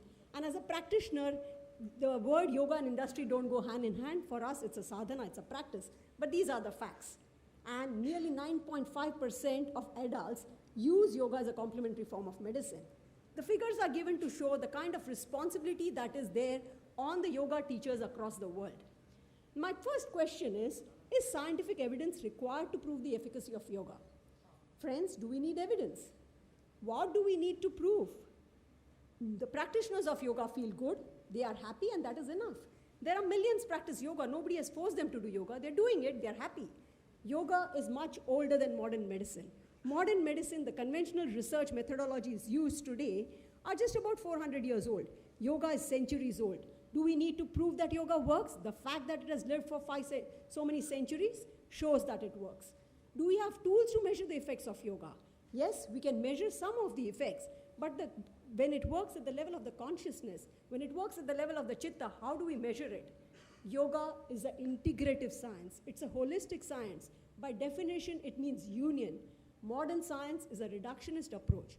And my friends, I'm not criticizing or comparing. I'm just telling you the attributes of modern science and ancient science of yoga. Millions practice yoga and feel good. Then what do we need to prove? Well, I do think, when I wear my scientist hat, that we do need evidence. A feeling is very subjective. I may feel good with something, you may feel miserable with that something. So you cannot promote it. And if you're going to talk of yoga as a science, science is objective. Science necessitates objectivity. Science needs evidence, science needs figures. A lot comes under the garb of yoga. When anything becomes popular, and if it is popular, you can call it yoga to entice potential audience, students, customers, clients. And therefore, it is essential if we wish to promote yoga as a form of health, form of therapy, then we need to give evidence. For a modern doctor to promote yoga, to tell a patient, yes, go and do yoga, the doctor needs to have evidence because this is an era of evidence-based medicine. And if there is no evidence, it is not ethical for a doctor to promote yoga. He can say it on a personal basis, but not professionally. And finally, I think this science, there is a lot of depth to the science, and we have modern tools of medicine, modern tools of research, which can help us understand what is happening to us, how we get transformed with the practice of yoga. And just a figure to show, having realized this, the number of research publications that have gone up from 1998 to 2013 and much more even now, and these are in peer-reviewed index medical journals. Now, whenever we do any kind of research on human research, the first thing is safety. The second is compliance. Well, how many people are willing to do it when you ask them to do it? Reproducibility. And the methodology that I'm talking about is being used across the countries as far as the yogic methodology is concerned. The methodology of research and the intervention that we use is yoga should be reproducible, safe. Now, the kind of approach that we use for yoga therapy in our tradition is that specific asanas and pranayama are performed to give in a specific sequence to give a desired effect. Friends, the most important component here is how the asanas are done, how the pranayama is done. To give you an analogy, if a doctor prescribes medicines to you, you take the medicines, but it is not effective. One of the reasons could be that the medicine is not of good quality. As far as modern medicine is concerned, we have the FDA and they undergo stringent testing. Similarly, for asanas to work, their efficacy, how they do is very important. Now, if I show you a visual like this and say these asanas are being performed, even a healthy individual will get very scared. If I am sick, if I have a headache, if I have a stomachache, if I have hypertension, how do you expect me to do this? Possibly looking at this will increase my stress levels. Well, that's where Guruji Iyengar has devised various props and support systems with which you can perform the different asanas with ease, without fear, with confidence, and stay in the asanas so that you get the desired effect. So you have different poses. There are many, many, many props. And in fact, a large amount of this billion-dollar industry is props, but Guruji has obviously not been involved in the financial aspects. Now coming to the research studies, focusing on the skeletal-muscular disorders. One of the earliest studies done was on individuals having low back pain. Low back pain is a very, very common problem, and most of us with desk jobs would possibly complain of it. In this study, there were people who had 11 years of chronic low back pain, and after the practice of yoga, 64% reduction in pain and an 88% reduction in pain medication. Now, friends, all the research studies that I'm saying have been done in such a manner. There were students who have been practicing yoga across the world, and their friends, some of them were scientists, some of them were clinicians, their friends were surprised, how are they getting better? And they initiated studies. And these are so-called third-party studies where the methodology used is Guruji Iyengar's teaching methodology, but whatever else was done was totally under the control of the scientist. Then we had a study on gait. And older people have a high risk of falls. They are subjected to falls and fractures, which is a very common problem. In this study, old women, actually there was an increase in their height by 1 centimeter. Because the space between the disc decreases, as people age, their height diminishes. And in this case, there was an increase in height. Possibly they went back to the height of their youth. There was an increase in the speed and stride length. Osteoarthritis of the knee, a very common problem. I don't know how many men and women especially need to undergo knee replacements therapy. Well, in this study, and all these studies are short-term, there was a 46% reduction in pain, 39% improvement, and long-term also they have seen that the benefits continue. In case of rheumatoid arthritis too, improvements in pain, disability, depression. Now this is a very interesting case report which was published by in the Journal of Pediatric Medicine, and it's published in the Journal of Pediatric Medicine, and this study was done in the University of California, Los Angeles. This young girl, 14-year-old girl, suffered from severe GERD, that is gastroesophageal reflux disorder, in simpler term, acidity, it was so severe that her weight came down to 25 kilos, and so bad that for 2 years she was on intravenous drips because she could not consume any food. She had been operated twice, did not benefit, and she was in good hands of pediatricians. Then her pediatrician themselves sent them for this, and here there's a series of asanas that she was made to do with the help of props. And within 4 months, the girl could start eating. The girl who was wheelchair bound because she was so weak and obviously very, very depressed. Imagine a 14-year-old being bound on a wheelchair on intravenous drips through a central line, and subsequently she started having her social life again. And it is nice when this presentation comes from a pediatrician in a university and not from us as yoga teachers or practitioners. Chronic neck pain, again a very, very common problem, and possibly my media friends constantly suffer from it, spending long hours at the desk or with their cameras. And here in this case, you can find that the mean duration of pain was 6 years, and within 4 weeks, you can see the improvement with reference to practice of yoga as taught by Guruji V.K. Saingar as compared to exercise. Exercise too helped, but the amount that yoga helped was much more, and within 10 weeks, the significance, the difference was much higher. So also pain when they were in motion, also you find that chronic neck pain could be relieved. The other studies on physiological functions, and there are so many papers, I'm just summarizing them. When it comes to cardiovascular risk, there is an improvement in blood pressure, heart rate, respiratory rate, hypertension, and again, when you measure blood pressure, when do you measure? The systolic pressure keeps changing with your activities. So in this study, the individuals were kept in the same position, in the same room for an entire day, and the mean across the day was taken to see the efficacy of yoga. And this was done in the renal division of this University of Pennsylvania, and they found a nearly 5 to 8 units decrease just with the practice of yoga. This study on cardiac arrhythmia, atrial fibrillation, is very interesting because even modern medicine doesn't have much to offer here. And in the study done at the University of Kansas, 50% reduction in atrial fibrillation. There are many studies on breast cancer survivors. We are not talking of curing breast cancer, we are talking about the quality of life following treatment for breast cancer, be it radiotherapy, chemotherapy, or surgical intervention. This is the study about atrial fibrillation, and this was interesting because even medications are often find it difficult to control the episodes of atrial fibrillation when the heartbeats go very high. Physiological effects, I'm not going to emphasize more. My friend Shirley has already spoken in details about them, and similar studies have also been observed by us.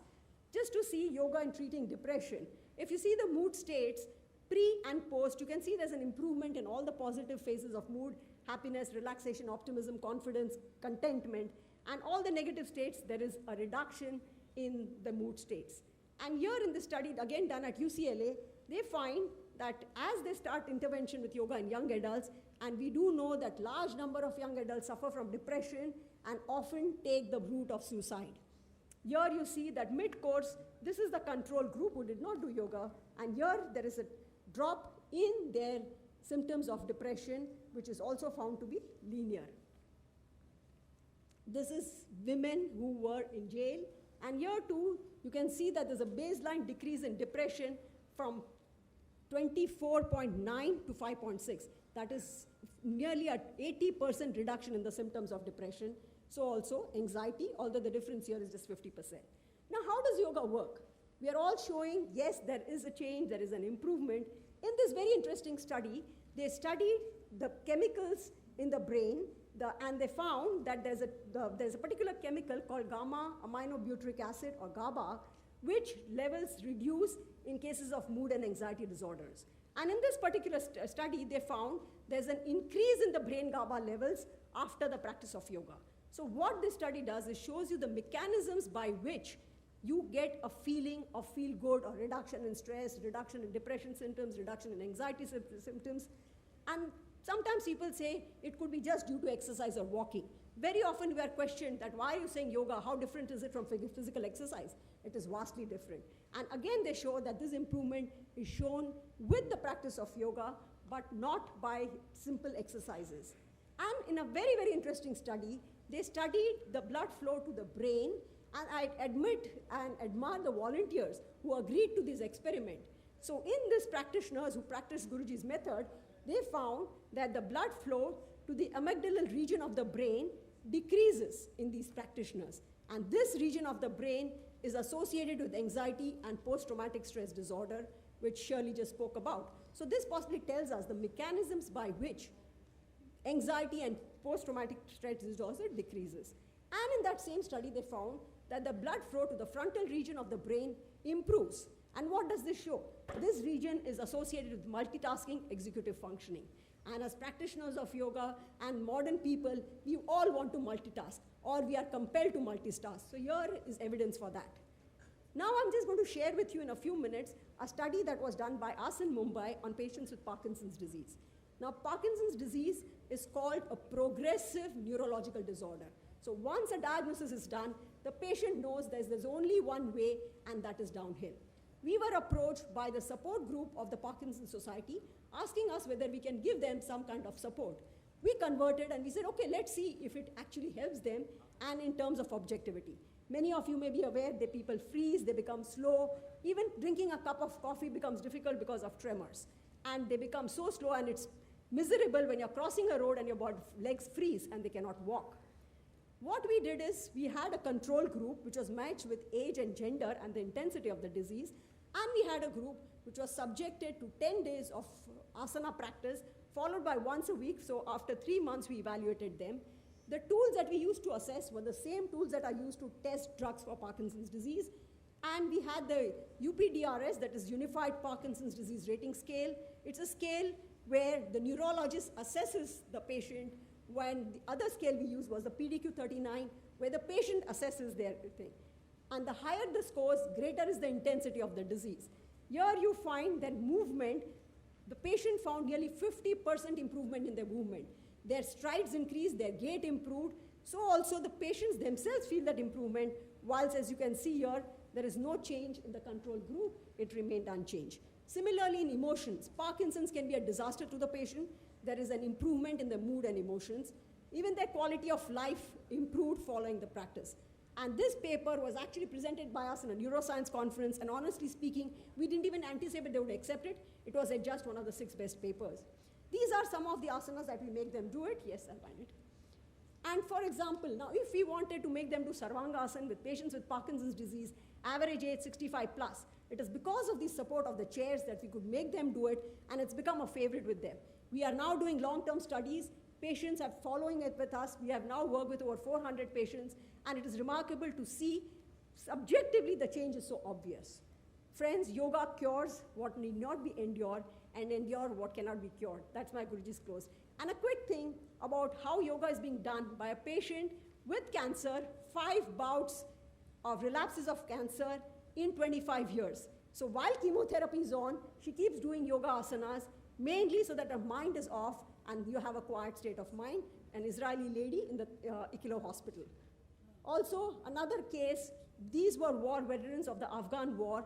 We have yoga classes running in the university, in the San Diego hospital, and here this person started yoga after that, but they don't stop. They want to do what all normal people do, or so-called normal yogis do, and there you can see attempting Shirshasana. So friends, to quote Guruji, to a yogi, the body is a laboratory for life, for perpetual experimentation. We are in an inner quest to know what's happening within us. But at the same time, in this modern era, if we want to promote yoga as a complementary form of medicine to the other forms of medicine, evidence is essential. And I think with all the experts here, with the ministry here, we will be able to do that. The topic was musculoskeletal. Somebody asked there also what to do. Friends, it's not what to do, it is how to do. And that is very important. Giving you a prescription of what asanas to do or pranayam to may not essentially help you.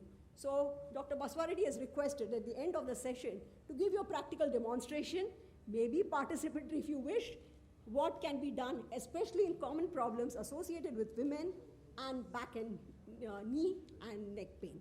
So thank you. With designing Thank you, madam. Could you please sit from here and so that if somebody has any questions, she's there. We'll take a few questions. Please take the Madam, mic. अरे पूछने दो यार, आप नहीं पूछ रहे हो, मुझे तो पूछ रहे हो. Why are you worried? Don't Yes, worry. please. Yes, please. Madam Yes. आज पूरा देश जैसे आप बोले स्ट्रेस से बड़ा पीड़ित है, जो सोशल मीडिया के कारण भी लोगों को स्ट्रेस हो रहा है, वो कोई स्टडी नहीं हुई? Lifestyle Sir, related. I would like to say one Lifestyle thing. related diseases. Just one thing. I think, sir, if you are talking of modern media, social media stress, I think we are giving too much. We believe ours is the only generation which is facing stress. I think our perception of stress is so bad that everything feels stressful. Even if you look at Bhagavad Gita, the description of Arjuna is all that he had stress, palpitation. So I think it is just that our ability to handle stress has gone down. I don't think we are facing more stress. Is there any other question? Yes, please. Hello. Rezi? Excuse me, one question. What is the difference between yoga and exercise? See, Yoga and yoga, exercise is something that you move with your body. In the case of yoga, there is an involvement of the mind, the emotions, the senses, the breath, and the intelligence. Is there any common protocol lifestyle so that... See, anything starts with the so-called physical body. However, you can do exercise playing music. But if you're a practitioner of yoga, you get deeper and deeper within.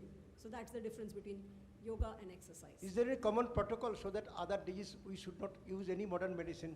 Without a medicine we can live a longer life. Well, talking about life, I think the lifespan depends on the telomeres, our genes, but what I would definitely say, it will improve the quality of our lives. Thank you. Thank you, madam. We'll then you can ask the rest of the questions at the end of the session because we will again give time for the questions. We'll proceed now to the next speaker. Now it's my privilege to introduce Dr. Yesso Manchanda. Dr. Subhash Chandra Manchanda is a famous cardiologist and a senior consultant of Shri Gangaram Hospital, New Delhi. And he was a former professor and head of the Department of Cardiology at the All India Institute of Medical Sciences, New Delhi. He is also the member and chairperson of many of the NGOs. Dr. Manchanda has worked more than 36 years in the AIMS, and he superannuated from the institute in the year 2003. He is known to have done researches on reversal of heart diseases by yoga practice and diet control, and conducts regular camps at Adhyatma Sadhana Kendra and Gangaram Hospital and different parts of the country. He is the editor-in-chief of the Journal of Preventive Cardiology and is credited with more than 300 articles and 4 books on cardiology. He is also a member of editorial board of the Journal of Clinical and Preventive Cardiology. Most importantly, the Government of India has awarded him Padma Shri for his contribution in his field in the 2004, and is very friendly to the entire yoga community, and his contribution for the yoga research is well known, and we, with great respect, it's my privilege to welcome Dr. Yesso Manchanda ji to make his presentation on yoga for lifestyle disorders with special emphasis on cardiovascular disorders. I welcome him with a floret.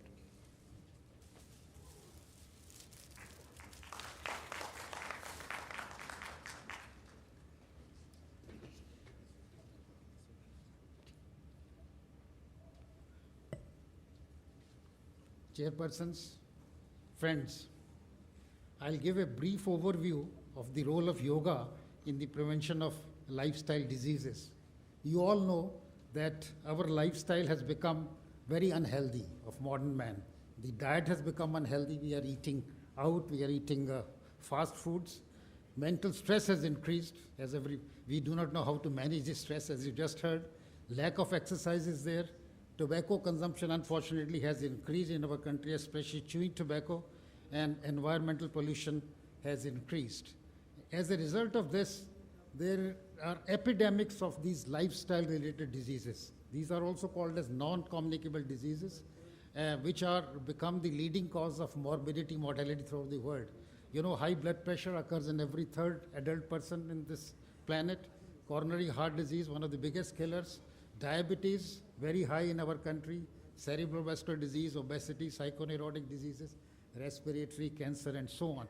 So these are the epidemics which have really increased. And if you see in the world, these non-communicable diseases, lifestyle-related diseases, are responsible for 64% of all deaths, out of which cardiovascular diseases are the leading cause. They kill every third person on this planet.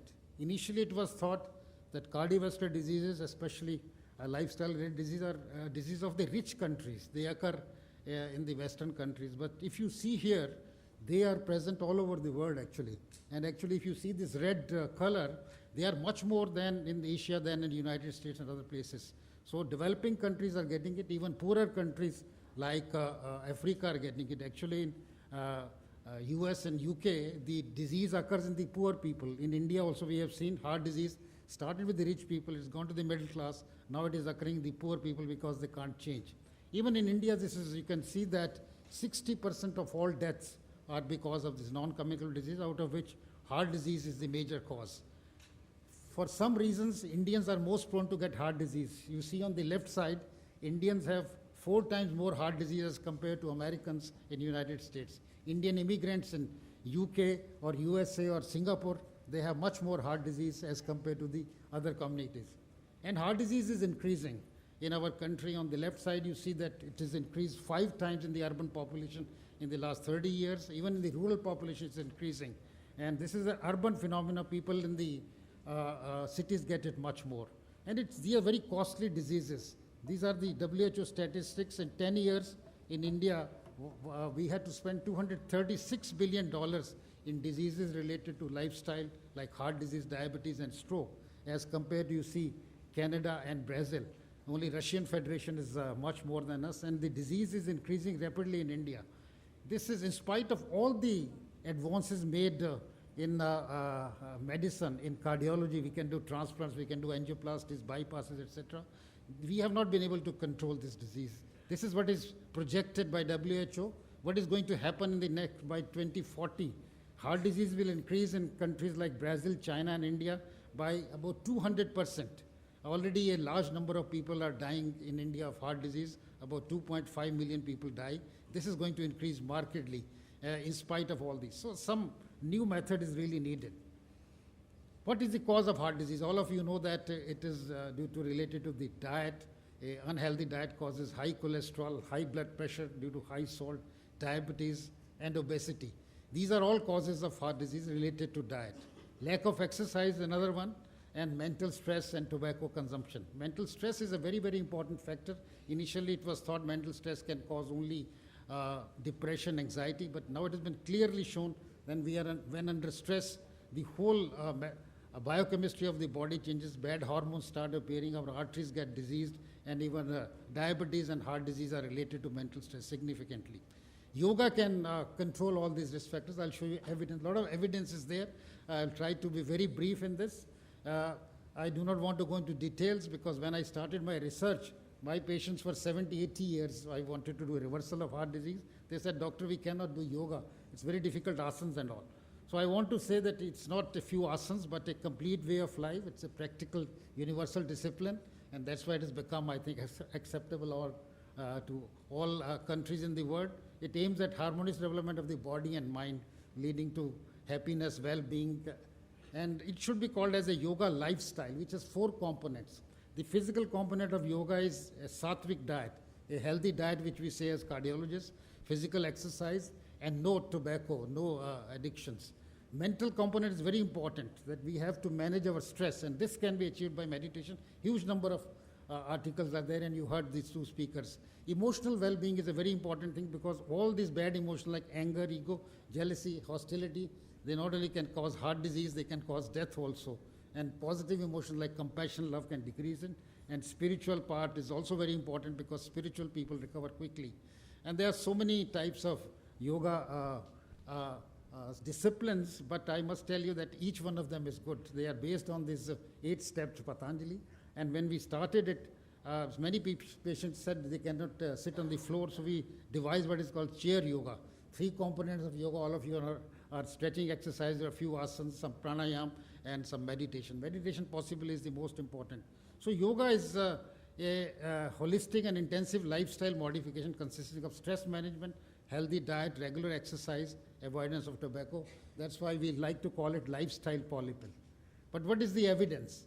There is a lot of evidence that yoga has been claimed to be good in anxiety, depression. You heard the previous speakers, mental peace, happiness, in bronchial asthma, physical fitness, irritable bowel syndrome, joint pains. A lot of data is there. But I will discuss about cardiovascular disease. Cardiovascular disease, you have to understand, is like a continuum. It starts with some risk factors like high cholesterol, high blood pressure, diabetes, etc., which lead to what is called as inflammation and stress, which leads to atherosclerosis, deposition of cholesterol, which goes on increasing, causes angina, then it can cause heart attack, which can lead to death, heart failure, it can cause arrhythmias, and so on.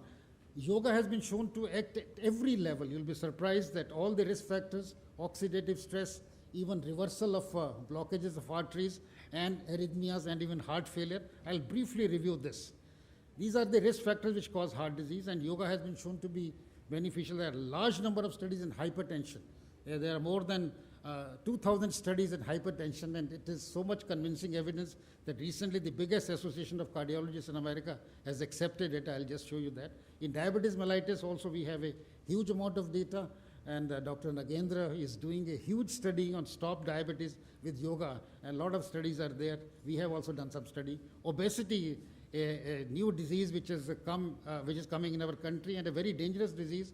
Dr. Shirley Tallis is doing the largest study on obesity by yoga in 24 states, and high cholesterol, smoking, mental stress, each one of them has been shown. I will not have time to go into each details, but in hypertension, this is American Heart Association has recently accepted, after reviewing the whole world literature, that meditation can reduce blood pressure.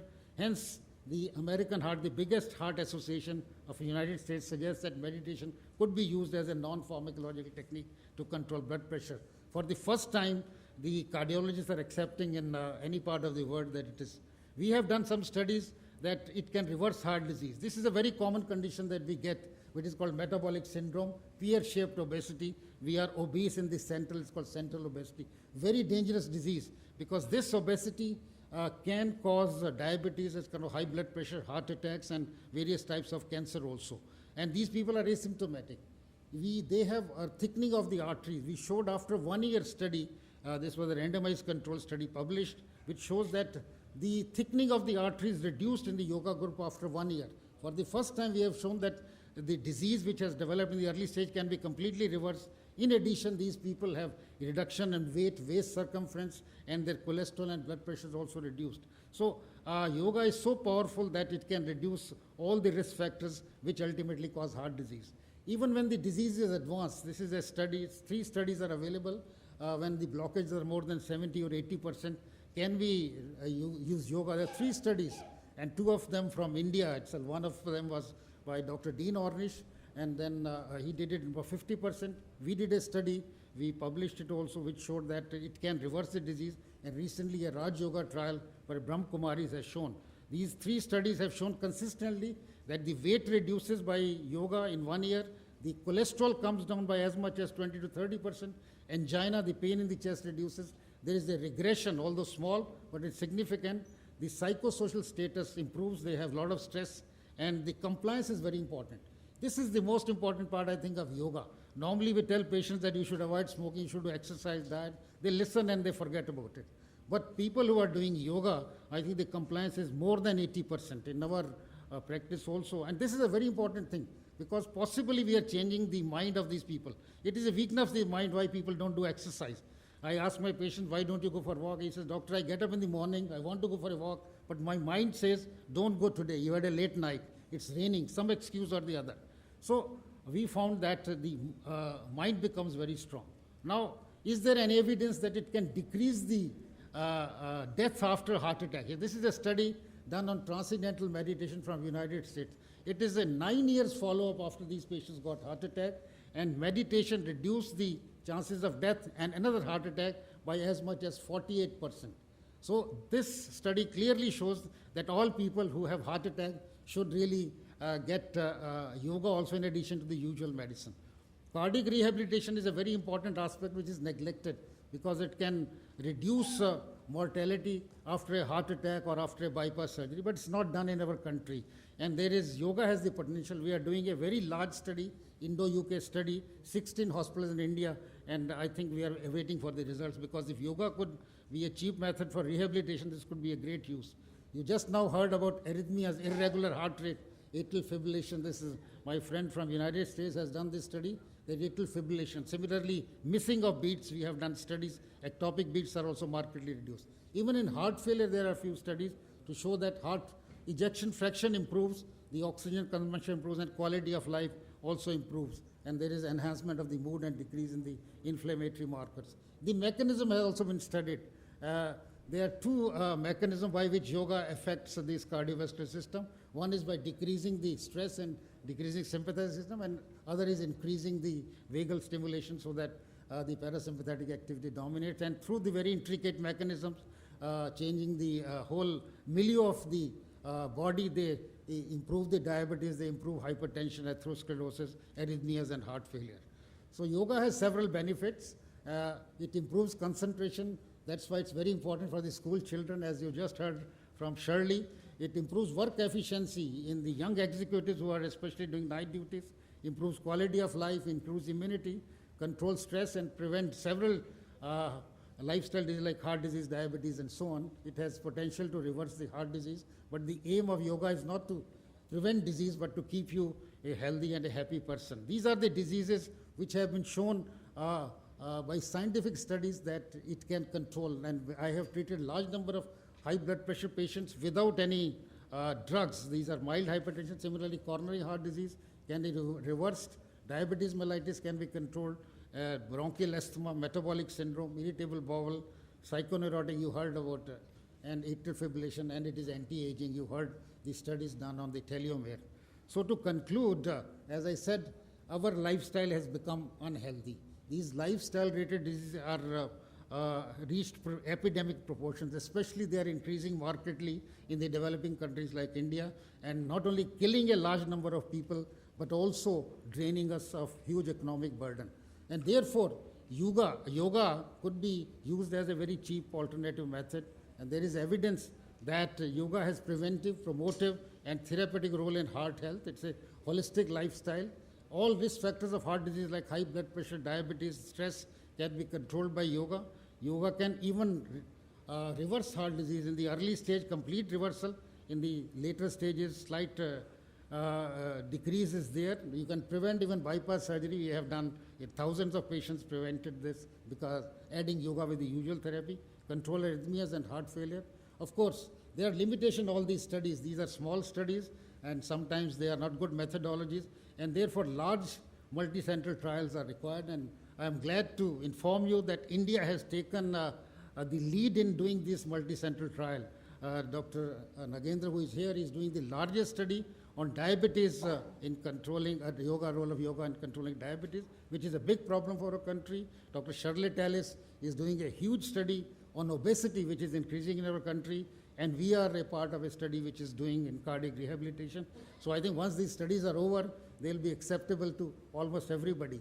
But there is enough evidence to indicate that yoga can be used as a simple, cost-effective, safe strategy to decrease the burden of heart disease throughout the world. And even people who are having very advanced age can do it easily. It's a very simple discipline. I have seen it with my experience of last 20 years because I prescribe yoga to every patient of mine who is irrespective of any age, who is having heart disease, and with very good results. And because of this, I think yoga is becoming popular throughout the world because of its health benefits. Thank you very much for your time. Dr. Manchanda, thank you. Could you please come and sit here so that we can take any questions, if any? Please raise your hand if there is any question. Doctor साहब से मेरा सवाल है कि जो heart attack के मरीज़ हैं, क्या वो योगा कर सकते हैं? हाँ, बिल्कुल कर सकते हैं साहब. देखिए, हम हार्ट अटैक के बाद एंजियोप्लास्टी करती हैं, 4 दिन बाद वो कर सकते हैं. अगर बाईपास करें तो 3 महीने बाद योगा कर सकते हैं. हमारे पास सेंटर में 80,000 से ज़्यादा मरीज़ हैं जिनको हार्ट अटैक हो चुका है और वो योगा कर रहे हैं. उनको बहुत फ़ायदा होता है. मैंने आपको एक स्टडी दिखाई, 50% चांसेस हैं कि दोबारा हार्ट अटैक नहीं होगा, डेथ भी कम हो जाएगी. तो it is a compulsory thing. All my patients are doing it. It's very safe. Even people who cannot sit on the floor can do chair yoga. It's very safe. ये doctor Manchanda, कुछ समय पहले तक यानी मोदी सरकार से पहले तक जो भी ये मॉडर्न मेडिकल साइंस वाले थे वो योगा को नहीं मानते थे और ये इसे बकवास कहते थे. ये एकाएक आप लोग कैसे चेंज हो गए? ये एकाएक नहीं हुआ है. देखिए, ये साइंटिफिक रिसर्च के द्वारा हुआ है. आज से 30 साल पहले मैंने आर्टिकल लिखा था अमेरिका में. उन्होंने कहा योगा वर्ड निकाल दो. अमेरिका में एक्सेप्टेबल नहीं था वर्ड. उन्होंने कहा ये निकाल दो. लेकिन धीरे धीरे रिसर्च हुई और रिसर्च के बाद एविडेंस आता रहा और तभी ये पॉपुलर हो रहा है. और अब एविडेंस इतना ज़्यादा है, हर महीने में कम से कम 1000 साइंटिफिक पेपर्स आते हैं योगा के ऊपर डिफरेंट स्पेशलिटीज़ में. तो ये एविडेंस बेस्ड है, क्योंकि आजकल की जो मेडिसिन है एविडेंस बेस्ड है. अगर हमारे पास एविडेंस है तो हम इसको यूज़ करेंगे. बहुत एविडेंस आ गया है और भी आ रहा है. जी हाँ, देखिए रिसर्च तो बहुत देर से चल रहा है, लेकिन डॉक्टर नागेंद्र मेरे से एग्री करेंगे. ये something called randomise control trial होती है. आधे लोगों को योगा कराएं, आधों को नहीं कराएं. अगर फ़ायदा होगा तभी इसका है. कई बार प्लेसिबो इफेक्ट होता है. पहले स्टडीज़ होती थी योगा हमने किया, ब्लड प्रेशर कम हो गया, उसकी कोई वैल्यू नहीं है. क्या पता उसके बगैर भी ठीक. तो आजकल की जो स्टडीज़ हैं रैंडमाइज कंट्रोल ट्रायल हैं, तभी ये पॉपुलर हो रहा है. Thank you, Dr. Manchanda. Thank you, sir. Now it's my privilege to introduce the fourth speaker, Dr. H.R. Nagendraji, popularly known as Guruji. Dr. Nagendraji holds PhD in Mechanical Engineering from Indian Institute of Science, Bangalore. Now he is the Chancellor of the S. Vyasa Yoga University, Bangalore. He has published 30 research papers in engineering and authored and collected 110 research papers in yoga and co-authored 35 books on yoga. He has guided nearly 20 PhD students. He has made vital contribution for the promotion and development of yoga. He is now the chairman of International Day of Yoga Experts Committee, chairman of Task Force for Ayush, chairman of SAC, and chairman of many of the committees constituted by the Ministry of Human Resource Department.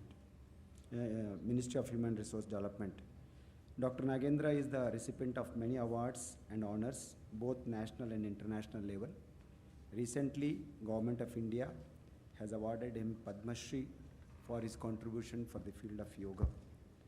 And Dr. Nagendraji is actively engaged in the research and also best of the East and the best of the West. He is principal and is widely traveling across the globe to promote and development of the yoga. With these few words, it's my proud privilege to welcome Dr. Nagendraji with a floor. Dr. Nagendra.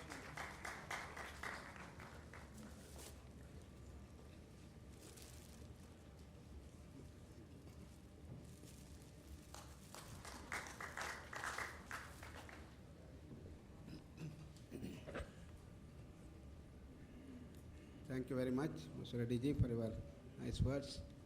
My dear brothers and sisters, I bring greetings to all of you from Swami Vivekananda Yoga Anusandhana Samsthan Yoga University in Bangalore. And today, I've been asked to talk about yoga for the youth. Already Dr. Shirley has beautifully brought out stress is a major challenge the youth is being addressed. And I would like to look at the other dimension, yoga for youth, for not only stress relief, for developing their brilliance, excellence, and better health status, and stress-free maturity. These are the dimensions that are very necessary for the modern youth. In the modern era of science and technology, there have been many major technological breakthroughs. Among them, the three of them are the most important: air travel, television, and the computers. And these things change our entire lifestyle over the last few decades. And we have already seen the challenges these lifestyle changes can bring about. And even at the environmental front, we had the biggest challenge of pollution. Pollution of air, pollution of water, pollution of noise and forestry, all that, forest depletion and global warming has started developing. And the second is the challenge of stress. We no doubt about 4, 5 years, 6 years of intense research in the United States between 1980 and 85, we were able to solve the challenge of pollution. How did we do this? Essentially, we as human beings learned how to control ourselves. No indiscriminate throwing of waste into waters. You have to control the ppm levels before you leave that into the marine area.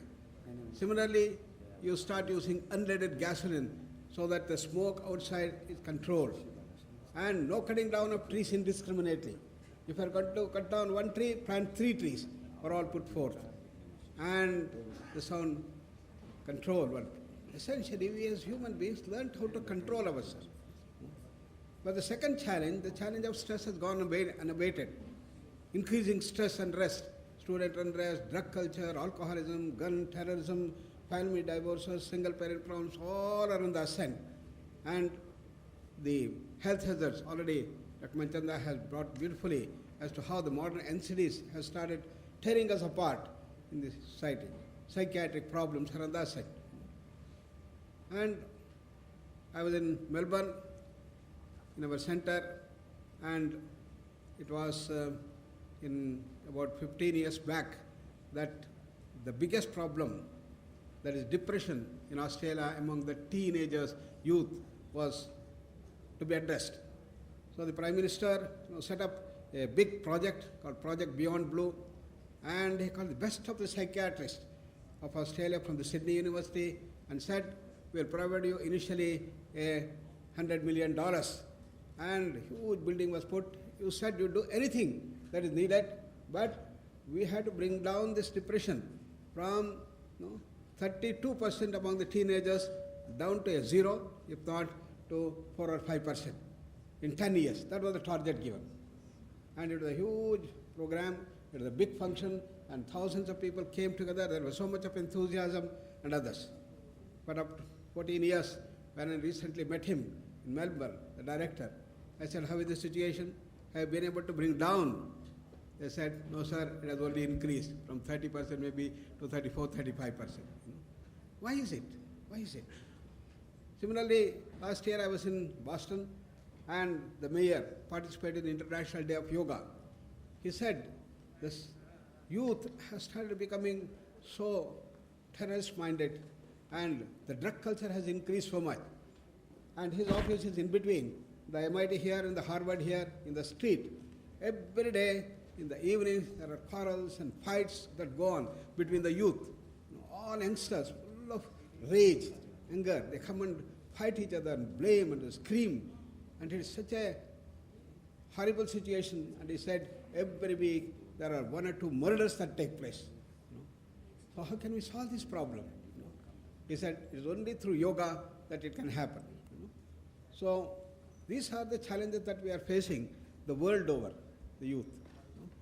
And one side we have been able to achieve such great things in modern science. We have built skyscrapers, underwater tunnels, and fantastic diagnostic tools, and very powerful pharmacological interventions, 5,000 different types of surgeries. All specialists and super specialists, we have been able to train them and then use them. But we have no solution to these challenges that we are facing. Why is it? I was thinking a lot about as to why we have not been able to tackle this challenge. I understood it is all due to the knowledge base. The knowledge base that we have today in the modern science essentially is limited to the physical universe. We understood everything about the physical universe. Started 4 centuries back in the western part of our globe. Newton and Descartes started the ball rolling. The objective was first search for reality. Is there a fundamental reality from where this whole universe has come? And soon we found that it is very, very complicated, very sophisticated to understand this. And let us start with simple things of the physical world. Once we understand the physical world, then we'll go to the deeper things. That's how science started. And all the best of the intellectuals and brilliant minds started contributing. And we have today, in a fortunate position, we understood everything about the physical world. You know, every object made out of the molecules, atoms, protons, neutrons, electrons, the quarks, and everything is nothing but energy. E equals mc square can measure how much of energy is in a given matter. For example, if I just take this, convert into energy, the whole Delhi can be burnt up. Such is the immense amount of energy packed into so-called inert matter. We also understood the laws that govern them. Newton's laws of motion that we all studied in high school days is known as classical mechanics. But when you go to higher speeds, like the electrons spinning around the nucleus, then the Newtonian mechanics will not hold. You have to go to the higher laws, quantum mechanics, theory of relativity, and they are called probabilistic mechanics. What is the difference?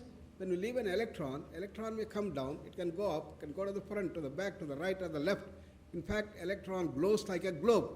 So you cannot precisely say where will be the electron after 1 second after I leave from here. It can be here, it can be here, it could be in that corner, it can be another part of Delhi.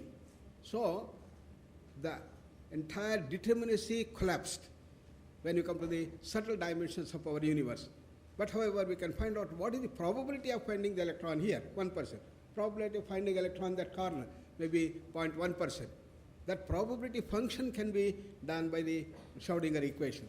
Therefore, in a sense, we understood everything about the physical world. Therefore, anything physical, we have very big success. Putting man on the moon, building skyscrapers, underwater tunnels, and whatnot. But now, what is happening to science? That wonderful book, Turning Point, a lot of the health editors must have come across, otherwise I suggest that you should read this book, Turning Point. He traced the entire history of modern science as to how it grew, how it changed our lifestyle, how it brought all the challenges and also dividends in terms of our youth and others. And now, think what Newton had said. After completing the physical world, we have to go to the subtler dimension. You think something like prana? What is it that we call as mind? Can mind exist without the brain? What is the difference between mind, intellect, emotions, and consciousness? Is there a fundamental consciousness from where the whole universe has come? Into this region of subtlety and causality that the modern science has to progress, he said. So in this study, we are in a very, very embryonic stage. And the challenges that we are facing today, the stresses and others of the youth particularly, are not merely physical. They span from mental restlessness to emotional upsurges, deep-rooted psychological conflict, conflict between husband and wife, parents and children, one youth and another, and one direction and another director. And all these things can tear us apart. And therefore, the challenge of stress is a multidimensional thing. And all the hazards related to the stress are also multidimensional. And as a result, what happens, instead of growing towards better human beings, great human beings, superhuman beings, which is the goal of yoga, we are now trying to deal with our challenges and problems of stress and the related problems of the youth. So what is the way out? If science and technology developed in the West has no solution to the stress and the NCDs and others, it is here India comes. And it is the greatest contribution. And where is that? It is available in the yoga spirituality. Because in this we have the complete knowledge base of the whole universe.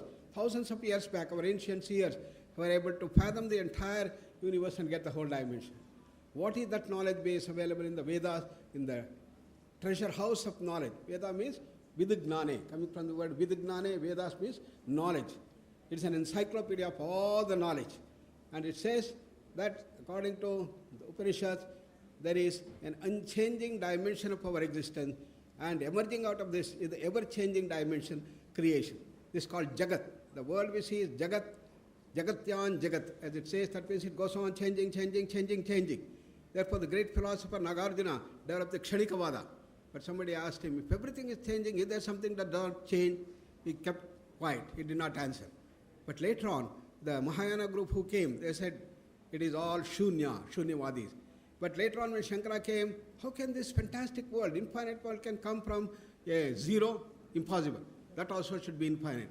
Therefore he said, Purnamadaha, Purnabidam. This also is full, that also should be full. What is the relation? Purnat, Purnam, Udachyate. This entire world has come from that original source. And when it comes, what happens to that? X minus X, 0. Will it become a 0? No. The law of the infinite world is infinity minus infinity can be infinity. Purnasya Purnam Adaya, Purnam eva avasishyate, he said. And that is what we are. Therefore, originally we are all that infinite knowledge, infinite power, infinite freedom, infinite knowledge and bliss we are. But we have forgotten, we have constricted. So, what is needed is yoga brings about that knowledge base. The ever-changing dimension of creation has to be tackled. And we have to go back. Sun is there, but a lot of clouds, therefore the sunshine is not coming out. If only the clouds go away, all the sunshine will come. Similarly, we have all the power. Swami Vivekananda said each soul is potentially divine. And the goal of life is to manifest that divinity. So knowledge, bliss, freedom, power, everything has to be manifest. And this can happen when we have to purify. In the world at large which is changing, we have the seen and the unseen dimension, and the Upanishad tell us we have got the 5-layered existence. What you see, the physical body is not the totality. Each one of us have 4 more layers, the pranamaya, manomaya, vijnana, anandamaya, kosha. And it is the imbalances at all this level that prevent us to manifest that great divinity. And therefore, for the youth, what is needed is to give the complete purification process of using the yoga dimension. Therefore, what we have been doing is to bring this total knowledge base of the yoga. So Vivekananda has given the 4 main streams of yoga: Jnana Yoga, Raj Yoga, Bhakti Yoga, Karma Yoga, to work with the intellect and go to the very source of the intellect is Jnana Yoga. And gaining mastery over the mind is Raj Yoga. And gaining mastery over the emotion is Bhakti Yoga. And bring that to day-to-day activity is Karma Yoga. And bring all these things, then you have a wonderful blossoming personality of the youth, and that's what yoga concretizes. Yoga brings out this entire knowledge base of the Upanishad and bring it to our day-to-day activities and systematic practices coupled with understanding which happens. Many people think that yoga is some sort of a rope trick or a magic or siddhis or acrobatics of the body, breathing exercises. Far from it, yoga is a way by which we can raise ourselves from our normal level to become great, super, divine human being and reach that perfection itself. And that's what yoga offers to the youth at large. And what is the key essence? Gain mastery over the mind. There are 2 dimensions to the mastery. One is concentration of the mind, faster mind, quicker mind, brilliant mind, sharper mind, faster, faster, faster, faster. But it's only one dimension of the mastery. There is a second dimension to mastery, to calm down the mind, silence the mind, tranquil the mind, remain calm, silent and tranquil. These are the 2 dimensions. Unfortunately, in our entire education system, only the first one we have promoted to a great extent, and the second one we are not. As a result, we have grown very gigantic on one front, and a big imbalance is set. That is the root cause for all the problems, and that imbalance has to be corrected. Samatvam yoga uchyate. Yoga is to bring balance. Therefore, what is needed in the modern youth is to learn this art and science of calming up the mind, silencing up the mind, and that is the most important thing. And this has to be done very essentially, and this has to be included into our education system. That's why when we developed our protocol, we brought all these dimensions into our protocol of 35 minutes, now expanded into 45 minutes, in which we have meditation brought forth there. And when you do the asana, how to relax the body, how to slow down the breath in pranayama, and how to gain mastery over the emotions. And all these things have been put forth into this condensed sutra type protocol that we have developed. So yoga works at all these different levels.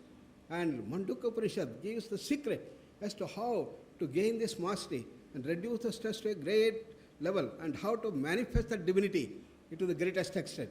And we, way back in 1975, developed this program called SMET, Self-Management of Excessive Tension, in which we prepared the package to work on that based on the principles from the Mandukya Karika, and in which we have the deep relaxation technique, quick and instant relaxation technique. Many people have constraints of time, and we said, IRT, 1 minute, you can just relax. And thereby, you touch your inner source. 3 minutes, quick relaxation technique. Go deeper and deeper, deal with the emotions and go into the source. And 5 to 6 minutes, deep relaxation technique. Go into this thing and go to the source. And the entire SMET is only about 30 minutes that we have promoting. And through this, we'll be able to give very deep rest to the whole body-mind complex. How much more? When the mind becomes calm, when you give deep rest to the system, much more than good sleep. Dr. Shirley and her team, when she was the director in our institute, they did wonderful research to show that how within just 35 minutes, the SMET can bring down the metabolic rate by 32% compared to only 9% repressed in 6 hours of good sleep. So modern youth, therefore, now are all can practice this just for 30 minutes and they get wonderful results. And now a time has come that we have to measure all the changes at all the 5 levels. And Annamaya Kosha, Pranamaya, Manomaya, Vijnanamaya Koshas, and where we have our Anveshna research labs, I place and record the great contribution of Dr. Shirley and her team for making this Anveshna come through the dimensions. And today we have the measures to measure what is happening in the body at all the levels. And the brain level, the FNIRS and autonomic nervous system, everything we can measure, including the gene expressions and the biochemical parameters, all these things can be measured. And then we should be able to measure even the dimensions of pranamaya kosha. So we have a GDV, gas discharge visualizer, in which we'll be able to measure what are all the changes that take place in the pranamaya kosha.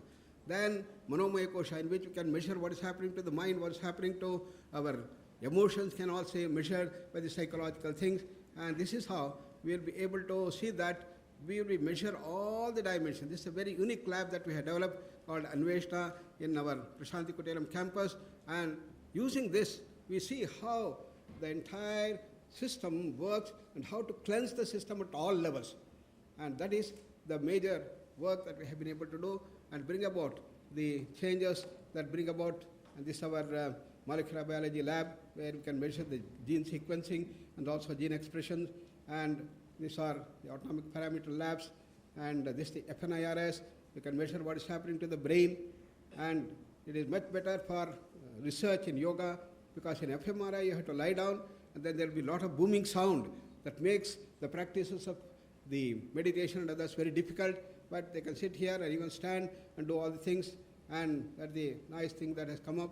And this is the GDV and Acougraph also. These are things which can measure the pranamaya kosha and see before it sets into the body as vyadhi. You can measure the imbalance in the pranamaya kosha and give great scope for probably the pre-diagnosis of cancer and other things, pre-diabetic. We are working on that. We have been able to find a lot of correlations about these things, and we have a lot of international collaboration. This is a little glimpse of our Prashanti Kuteram, the research team, and once again, I place on record my gratitude to Dr. Shri and our entire team for making this Anveshna. Now it has grown into great heights, and I invite a lot of your people to come and then visit us and make use of the facilities that are available and see that we understand the totality of the human existence, and the youth should be able to promote themselves to manifest the great divinity within us, and for brilliance, for stress-free maturity, and also developing their efficiency and bring harmony, love, and peace in the society. Once again, I am very, very grateful to the Ministry of Ayush for making this International Day of Yoga come up in such a big way, and our Joint Secretary, our Anil Kaneriwalaji, and the Secretary have been working so hard to make this grow to a much bigger extent than what it had gone last time. And not only a day celebration, but it was made into the education system through the NCTE. As Minister of Bureau, National Council of Teacher Educators train 13 lakh teacher educators every year, and yoga has been made compulsory. Similarly, NCERT already has mentioned, from class 6 up to class 12, it has been made compulsory, and we all sat, and Baswaredi, and we all sat together and prepared the syllabus for that. And the latest is the HRD ministry, they wanted to bring yoga to the higher education system, and we have prepared the syllabus for bringing it into the university level. Probably this will also be taken up soon, and this is how yoga has to be brought into the education system. Then only there can be a total transformation of the entire society. This is what Swami Vivekananda used to emphasize right in the beginning. Otherwise, some people learn for yoga and leave it. After that, it will not bring about the total transformation. If you want to build a new India, a harmonious world, a world of peace, the entire system has to go into the education system, and this is what I have been able to bring about thanks to the wonderful contributions of the Ministry of Ayush and the Ministry of HRD, and promoted and pushed with such great energy and vitality by our Prime Minister Narendra Modi ji. I invite all of you to bring about this message to be spread everywhere, and the laudable program that we have done to see there is a research evidence for all these things, that we are not just talking as mumbo jumbo, but it has to be brought forth. So take these things and scale it up. There are a large number of research papers, 35,000 research papers available in Ayush. Can we bring about the essence of all these things and see that it spreads everywhere? This can be the greatest contribution of India to world thought and culture, so that the International Day Yoga is not just a practice of asana, but evidence base available to us, and this has to be promoted, and that's the great purpose of this beautiful congregation. I thank them and also appreciate the presence of all of you for coming over here and taking this all over the world. Dhanyavad. Thank you. Dhanyavad. Please be seated. We'll take two questions if there are any. or you can ask the questions later at the end of all the presentations. Yes, thank you very much. Okay? Okay, thank That you. will be better? Okay. Yes, it's my. Thank you, sir. Thank you, Guruji. Thank you, Guruji, for your wonderful information and also the presentation. Now I introduce the fifth speaker, Dr. Usha Kiranji. She is the professor and head of the Department of Cardiac Anesthesia and Cardiothoracic Center of All India Institute of Medical Sciences. She is also the Director of Research in Brahma Kumari Vishwavidyalaya, Mount Abu. Madam has more than 30 years of experience. Dr. Kiran also takes interest in teaching stress management, especially to patients who have to undergo heart and major vascular surgery, as well as to their relations and attendants. With a keen desire to uplift the health, she has participated in many health awareness campaigns from Kanyakumari to Delhi, Kashmir to Chandigarh, Nepal, Bangladesh, and different parts of the world, in collaboration with medical wing of Raj Yoga Education Research Foundation, Brahma Kumari. Madam is running a stress management program in Cardio Neuro Center in AIMS. She has delivered more than 600 community lectures. Dr. Kiran has written 3 educational books. More than 180 scientific papers has been published in peer-reviewed journals. Dr. Usha Kiranji has received 3 international and 14 national awards for her research contribution. She received Rashtriya Gaurav Award in 2007 and Lifetime Achievement Award in 2008. With this small introduction, I once again invite Dr. Usha Kiranji to speak about, make her presentation on Raj Yoga for mental health. Dr. Usha Kiran.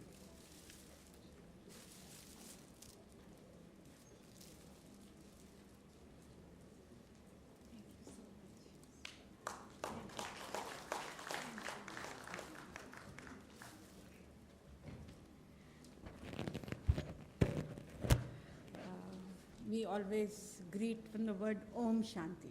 That means I am a peaceful soul. And if permitted, can I talk in Hindi? I think everybody will appreciate, because I'm just going to talk about my own experiences. This one, okay. Till now, abhi tak sab log baat karte aaye hain Raj yoga meditation. I am going to talk not just about yoga meditation, that is initiation.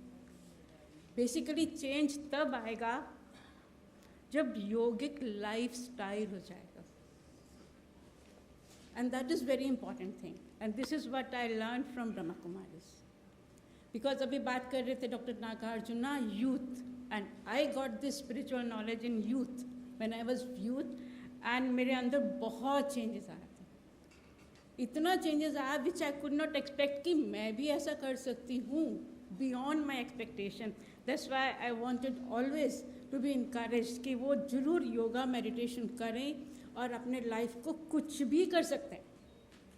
Nothing like hope नहीं, हो ही जाएगा, असंभव भी संभव हो जाएगा. This is what my experience is, and this is जो मैंने ट्राई किया एम्स के अंदर. Doctor Manchanda is sitting, very encouraging to me, बहुत उत्साह दिलाया, परंतु इतना चैलेंजेस था because I being interested in yoga. बहुत आनंद आता था मेडिटेशन में, इतना आनंद आता था कि जो कुछ लोग मुझे बोलते थे आपको क्वेश्चन पता लग गया जो कल एग्जाम में आएगा, और डेफिनेटली वो फर्स्ट क्वेश्चन होता था एग्जाम में, with such kind of a clarity of mind which I got it. And I wanted to start कि मैं एम्स के अंदर, क्योंकि मैं हार्ट पेशेंट से डील करती हूँ, तो मैं स्टार्ट कर दूँ. And I had lot of challenges. जो बताया गया कि किसी ने क्वेश्चन भी पूछा हमारे मीडिया ब्रदर्स ने कि क्या योगा में आप बिलीव करते हो, एंड एब्सोल्युटली फाइन. मेरे को बोला कि मुझे प्रोजेक्ट लेना है और मुझे स्टार्ट करना है, but lot of challenges. Yoga meditation ये कैसे हेल्प करेगा, तो आप मेडिसिन नहीं देंगे उनको, बहुत क्वेश्चन आते थे. So this is an article which I am showing to you. This is from journal of family practice 1992, और ये आर्टिकल क्लियर बता रहा है स्पिरिचुअलिटी इन मेडिकल प्रैक्टिस. इसका फर्स्ट पैराग्राफ जब हम पढ़ते हैं तो इसमें लिखा है there is a difference between religion and spirituality. And ये क्वेश्चन मुझे कहा गया था, देखिए आप रिलीजन की बात नहीं करना, so we are not talking about religion, be clear. यहाँ कोई धर्म की बात नहीं होती है. Spirituality is spirit, and without spirit, आत्मा के बिना शरीर काम नहीं कर सकता है. इस टोटल हेल्थ, आत्मा और शरीर दोनों का इम्पोर्टेंट है. सो इसलिए मैंने फिर स्टडी शुरू किया एंड आई वॉज इनकरेज, और सब ने मुझे इनकरेज किया. जो पहला स्टडी मैंने किया था दैट वाज वेरी इंटरेस्टिंग, क्योंकि हार्ट के ऑपरेशन से पहले बहुत एंग्जाइटी होती है, बहुत डर होता है, और इतना डर होता है कि कह दिया जाता है कि आपका बाईपास सर्जरी होएगा तो आपका किडनी भी फेल हो सकता है, आपके दिमाग में क्लॉट भी जा सकता है और कुछ भी हो सकता है. और जब मैं पेशेंट को बोलती थी तो बोलते थे आपका मतलब हमें स्ट्रेस नहीं होएगा, आप डॉक्टर ही तो हमें आके स्ट्रेस देते हो. Absolutely right. तो बट मैंने स्टार्ट किया और मैंने देखा कि बहुत पेशेंट फियरफुल आते थे. अब जब मैंने स्टार्ट किया तो वो फियरफुल नहीं थे, बट मुझे सबने कहा था तुम रिलीजन नहीं कहना, योगा नहीं कहना, तो मैंने उसको पॉजिटिव थिंकिंग से स्टार्ट किया. दो राजयोगा जो मेडिटेशन जो ब्रह्मा कुमारी का है that is absolutely positive and truth thinking, सच्चाई की बात करता है, because you are in peaceful remembrance of God. आप किसको भी भगवान मानते हो, कुछ तो है ही ना. And I the soul is very subtle, जो दिखता नहीं है पर एनर्जी है. ऐसे there is supreme energy also. But I जब मैंने कराया तो लोगों को बहुत फीलिंग आई, the love of God, the peaceful experiences, तो उन लोगों को बहुत अच्छा लगना शुरू हुआ क्योंकि मुझे एक्सपीरियंस था. So I could give to them. So what happened? I started taking patients personally. I'll tell you one of my experiences which made me encouraged to do deep into it. और वो experience था कि जब भी doctor साहब अभी बात कर रहे थे, doctor Manchanda, he had been my teacher, तो वो बता रहे थे कि जब स्टडी होती है, मैं सुन रही थी क्वेश्चन, जब स्टडी होती है तो स्टडी में इक्वल ग्रुप होते हैं, रेंडमाइज कंट्रोल ट्रायल. जो हमारा ट्रायल था उसका इजेक्शन फ्रैक्शन 35%, लाइक हार्ट की कैपेसिटी 35% होनी चाहिए, और दूसरे ग्रुप में भी होनी चाहिए. एक को मेडिटेशन कराया जाएगा, एक को नहीं कराया जाएगा. वन ऑफ द पर्सन जो उनको ऑब्जर्व कर रहा था, मुझे नहीं पता क्या कर रहे थे, मैं एक अलग से कमरे में ले जाती थी, उनको 3 लेसन्स राजयोगा मेडिटेशन के करा देती थी. तो एक जो उनको ऑब्जर्व कर रहा था तो वो मुझसे बोला क्या आप कुछ ही को लेकर जाते हैं, सबको क्यों नहीं ले जाते? Then I told him it's a study. इसे स्टडी का क्या बात होता है, इसमें कोई बात है पूछने का? स्टडी तो हो मतलब ही नहीं है. रिसर्च क्या होती है ये तो सभी जानते हैं कि आप अच्छी बातें सुनाएंगे तो हमारा स्ट्रेस खत्म हो जाएगा. बट उसका इजेक्शन फ्रैक्शन 15 था, 15%. पर उसका करना था, मतलब कभी 15 आता था, कभी 18 आता था. तो उन्होंने कहा नहीं मेरे को बाईपास सर्जरी कराना ही है, कैसे भी करो. उस समय अभी हार्ट ट्रांसप्लांट शुरू नहीं हुआ था एम्स के अंदर. तो खैर कैसे भी करके उनका करना था. उन्होंने कहा मुझे स्टडी से मतलब नहीं है, आप मुझे मेडिटेशन सिखाइए. चलिए, हमने 3 लेसन करा दिए. उन्होंने कंसेंट में कर दिया, अच्छे ऑपरेशन में डेथ भी हो सकती है, सब कुछ सब साइन कर दिया. तो हमने बोला जब सुबह मुझे अंदर ऑपरेशन के टाइम मिले तो वो बोलते हैं क्या अच्छा मेरा रिज़ल्ट क्या होगा? तो हमने मिलते ही कहा जैसा आपने सोचा है वैसा रिज़ल्ट होगा. रीज़न मैंने तो अच्छा सोचा, वेरी गुड. उन्होंने अच्छा सोचा था, और जैसे उनका ऑपरेशन हुआ, हमने सेकंड केस नहीं रखा हुआ था, हमें मालूम था ये ऑपरेशन ठीक नहीं निकलेगा, क्योंकि हार्ट उसको जब स्टॉप करते हैं तो it may not start again. पर इट्स सो वंडरफुल कि सब कुछ ठीक हो गया. पर रात को इवनिंग में जब हम सेकंड केस कर लिया, राउंड ले रहे थे, अचानक से एक सिस्टर ने कॉर्नर से आवाज़ लगाई आईसीयू में कि कम फास्ट, पेशेंट का हार्ट अरेस्ट हो गया, इज गोइंग. तो जो उसके नियरेस्ट रेजिडेंट डॉक्टर खड़ा था उसने फटाफट ग्लव्स पहने और उसको सेंटर से काट के और उसका ओपन हार्ट मसाज कर दिया. खैर पेशेंट ठीक हो गया. इट डजेंट मैटर कि हमारा कोई अचीवमेंट है, डॉक्टर्स का काम होता है ये करना, उनकी ट्रेनिंग ही ये होती है, उसकी कोई बात नहीं. जब नेक्स्ट डे मॉर्निंग में सब ठीक हो गया, तो नेक्स्ट डे मॉर्निंग में क्योंकि वो उनको वेंटिलेटर होता है, तो नेक्स्ट डे मॉर्निंग में जब मैं उनके पास गई और उनका काफ़ी कुछ ठीक था, होश में थे, मुझे बोलते हैं डॉक्टर आप ठीक हो क्या? मैंने कहा नहीं ठीक है, सब ठीक है. आप लोगों को क्या हो जाता है? मैंने बोला कुछ नहीं. आप लोग घबरा क्यों जाते हो? अब मुझे समझ आया कि कुछ बात है. तो एक कॉमन बात होती है, ऑपरेशन के बाद साइकोसिस हो जाता है. मैंने कहा नहीं आपके सोचने की कोई बात नहीं है. बोले मेरे सोचने की बात नहीं है, आपके सोचने की बात है. आप लोगों ने शोर मचा दिया, मेरा हार्ट रुक गया. आपने तो मेडिटेशन कराया था, वो हार्ट रुक सकता था क्या? और आपने कोई कह रहा है ये लाओ, कोई लाया कैल्शियम लाओ, क्योंकि शोर हो जाता है ना उस टाइम पे, ये करो कि हार्ट पेशेंट का नहीं जाना चाहिए. और मैं तो ठीक था, और मैं तो आपको बताना चाहता था कि मेरा हार्ट नहीं रुकेगा. मैंने पॉजिटिव सोचा है, मैंने मेडिटेशन किया. ये तो मेरे मुंह में ट्यूब थी, जो वेंटिलेटर की ट्यूब होती है, मैं आपको बता नहीं सकता था. See, these were the encouraging word. वो आदि कॉन्शियस में भी हमें ये बात समझा रहा था. So this is what is meditation. This is power of meditation. This is what I wanted to tell you because सभी ने बहुत अच्छा बताया. We started with positive thinking. 50 patient में से उन्होंने कह दिया कि positive thinking not possible. पर 3 लेसन के बाद लास्ट डे पे आप देखिए most of the patients saying कि positive thinking possible है. कैसे कहते हो नहीं possible? हो सकता है. जो ना करते थे they were saying yes. So this is how the patient's condition was in the post-op ward. So it's not only the patient enjoyed, I also enjoyed. ऐसे ही हमने पेन मैनेजमेंट के ऊपर बहुत कुछ किया है क्योंकि पेन के साथ एंग्जाइटी, डिप्रेशन सभी ने बताया है बहुत होता है. मोर देन समटाइम्स तो जो एंग्जाइटी और डिप्रेशन होता है उसका पहला सिम्टम ही पेन होता है. So we have done lot of studies on pain and headache, chronic headache जो बहुत कॉमन है सब घरों में. उसका associated with stress, sleep.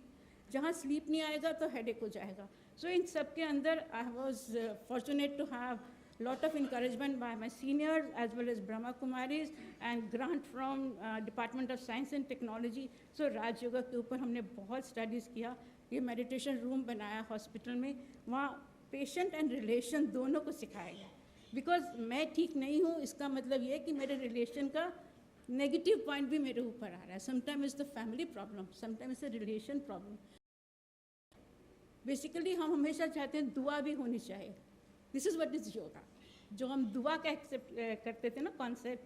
So we want relation and patient दोनों को मिला के हम मेडिटेशन कराते थे और उनके साथ हमने उनके plasma biochemistry level, blood cortisol level हमने किया.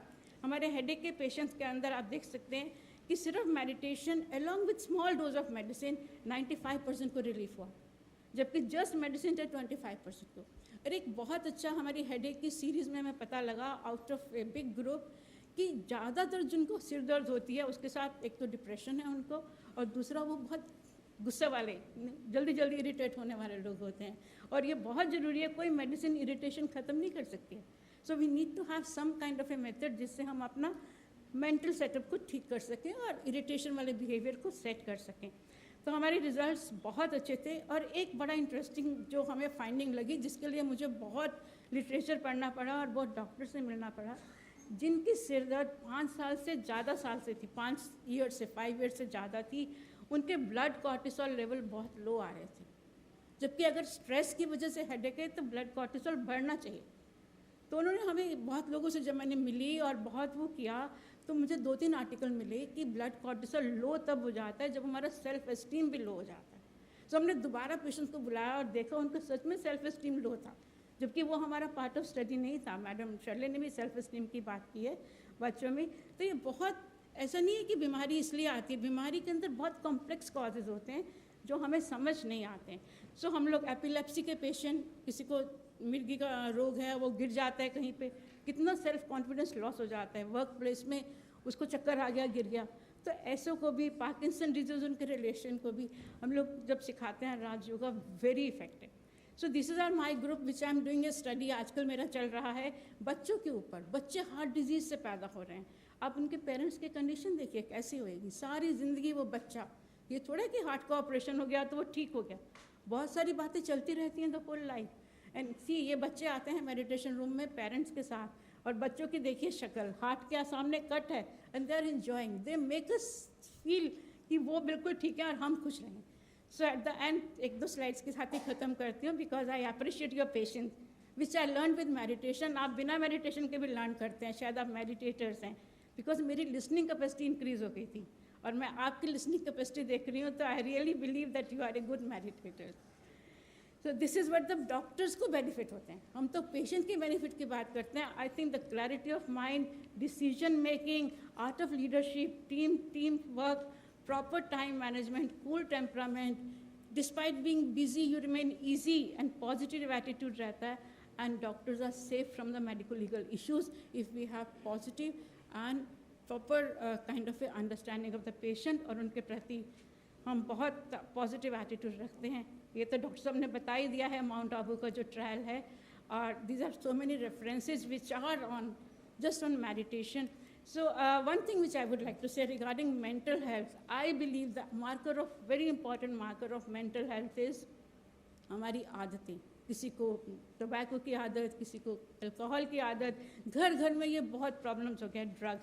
सो this is what we are doing in our waiting halls. We are doing this programs so that पहले से ही उनको बता दिया जाए कि कैसे हम मेडिटेशन के द्वारा ये सब आदतें ठीक कर सकते हैं. अगर वो नहीं करता है, the one who is chewing tobacco या जो अल्कोहल लेता है वो इंटरेस्टेड नहीं है, डजंट मैटर. अगर एक फैमिली मेम्बर भी मेडिटेशन करता है, specially Raj yoga meditation in the morning hours, 4 a.m., if that person gives waves, positive waves, like as if you become a power station, get the positive rays and give this positive vibration to the person who is under trouble, that can also be effective. This is the latest research going on, because these vibrations also move. So I would like to thank you over here, and thanks the organizer for organizing this, because 90s में मैं कोशिश कर रही थी. आज शायद हमारे prime minister ने ये किया है और हम सब के अंदर मीडिया में ये जागृति आई है that we should go into this aspect also along with medicine. Let's see that medicine को बंद नहीं करना है, पर इसके साथ ये additional effect can be really very healing. Thank you so much. I again thank everyone. Thank you, Dr. Usha Kiran. It was a very interesting presentation. Thank you. I don't think there are any questions. Questions we will have later on. Later on. And Because in we any are case, during lunch also, all the experts would be available for any individual queries. We have and they're cute presentations, 10 minutes. Now I request Dr. Shri Singh, an outstanding scientist from the and the director of DPAS under DRDO. She is the director of the Defense Institute of Physiology and Allied Sciences since 2010. She has the distinction of serving in the difficult area of Leh Ladakh when she served as a director, Defense Institute of High Altitude Research from 2007 to 2010. She obtained her PhD degree in human physiology from AIMS, New Delhi, and she has also got DSc degree from Bharatiya University and started her career in DRDO in 1990. Dr. Shri Singh is a very dynamic director, and she worked extensively in high altitude physiology and contributed towards the improvement in quality of life of the soldiers deployed at high altitude. And she is also instrumental in starting advanced yoga therapy center and research center in DRDO. Under our institute also, we have a lot of research work. I don't want to take much time. With these few words, I welcome Dr. Shri Singh.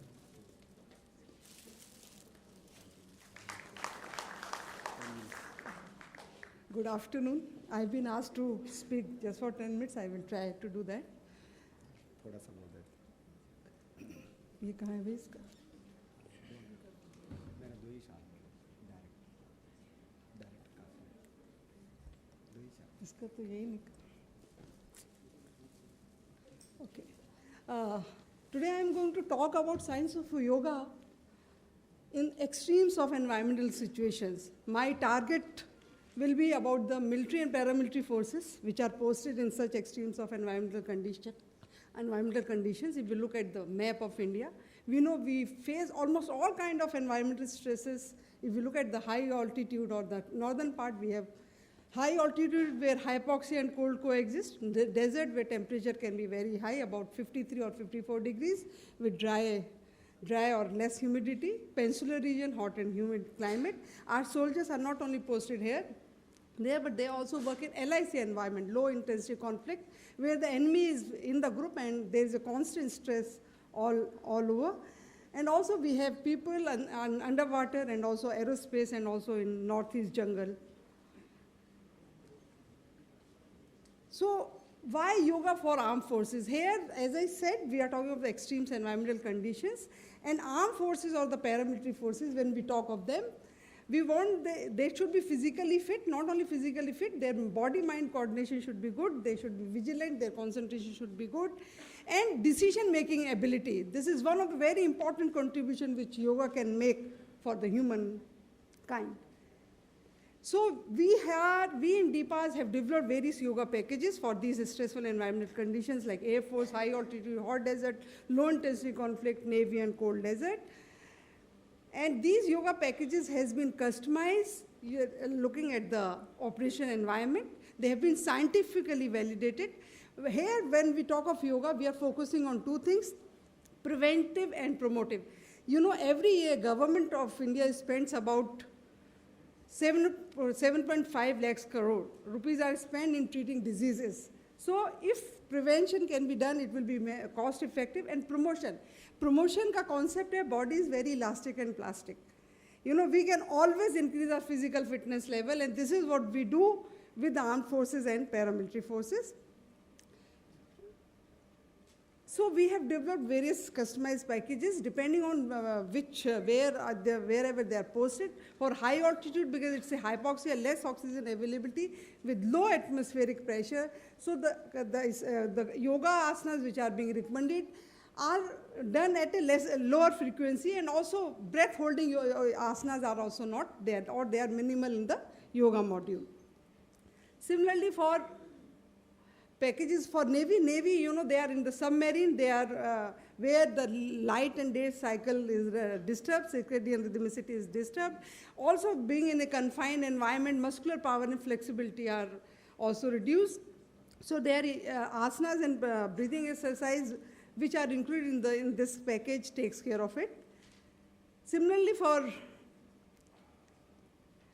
Air Force also, we have included asanas which give them more mobility in terms of attention, also in terms of decision making, and also in terms of processing of information when there are a lot of high work density environment. So what we are doing in DPAS is we are validating these asanas. You know, what has been done in the last century is the technological advances which have taken place in biomedical sciences or modern biology. Now we have tools where we can measure the function of the body from the system to the cell. So in this, our concept is to work from man to molecule and to understand how does yoga or the administration or the practice of yoga brings about changes in the system biology to the cell level, and how even now the research has gone to the level where we also need to understand what are the type of gene expression and protein expression which takes place. And we have done some studies which suggest even at genetic level, some of the stress marker like cortisol, increase in cortisol and other things, there are some genes which get underexpressed when the yoga intervention is there for reducing stress. So this is what we are doing. We have a state-of-art laboratory where we studies this. And one other thing which I want to tell my audience is yoga, which is a science, and we are just trying to understand it in scientifically using science. And I always feel yoga is the oldest made in India product. It has been there for centuries together. Now we have trying to understand the science behind it. We have measured some of the cardiovascular changes in the people who were doing yoga in the laboratory condition to understand what kind of cardiovascular changes takes place in terms of heart rate, stroke volume, cardiac output, respiratory rate, oxygen maximum consumption. We found that using all these tools, we found that yoga is energy efficient system.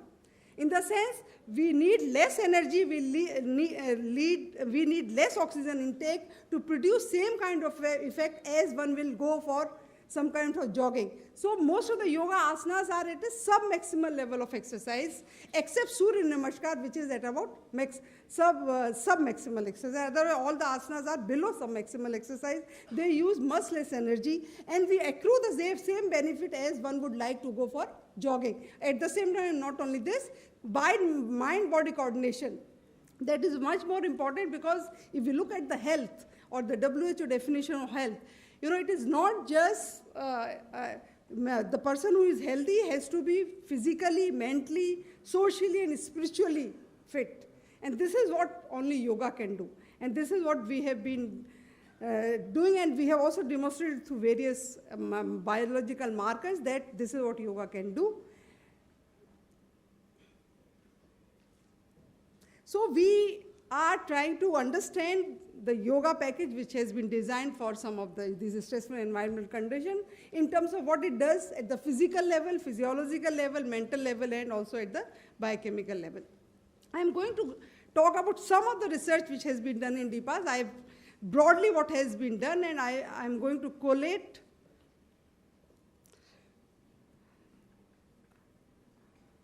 so physical. it is based on a large number of sample size, both randomized control, and our study suggests that yoga package, when given for 1 to 3 months, is able to improve body weight, skin fold thickness, fat content, also body mass index. Not only this, in terms of musculoskeletal system, we have again seen there is a increased flexibility of the muscles, flexibility in terms of shoulder flexibility, also the muscle strength or endurance also increases. So yoga does both muscle strength increase and flexibility. Then yogic practices also improve lung function, cardiovascular function, which are mainly the lung functions and all the heart functions. We have seen that when one is doing yoga, lung volumes and capacities are impacted. They become better. When they are better lung volume capacity, it means more oxygen can be made available, and that will again improve the performance. And this is what yoga does. Maximum voluntary ventilation increases, force vital capacity increases, and with this there is a concomitant change in the cardiovascular parameters also in terms of heart rate, blood pressure decreases, aerobic capacity improves, tidal volume increases, and all this there is a opening of more alveoli which are there, and also more blood capillaries operate, and there is a minimization of the perfusion ventilation ratio, and that brings about better cardiovascular effects. Then autonomic function. This is always said yoga can bring a parasympathetic dominance, and to put you in a very simple way, what happens, let's see if someone is doing yoga. Before yoga, if the heart rate is 70, after 3 months of yoga, from 70 it can come to 65. And maybe a maximum heart rate before yoga was about 150, it may increase to 170. So what I'm trying to suggest is the physiological range.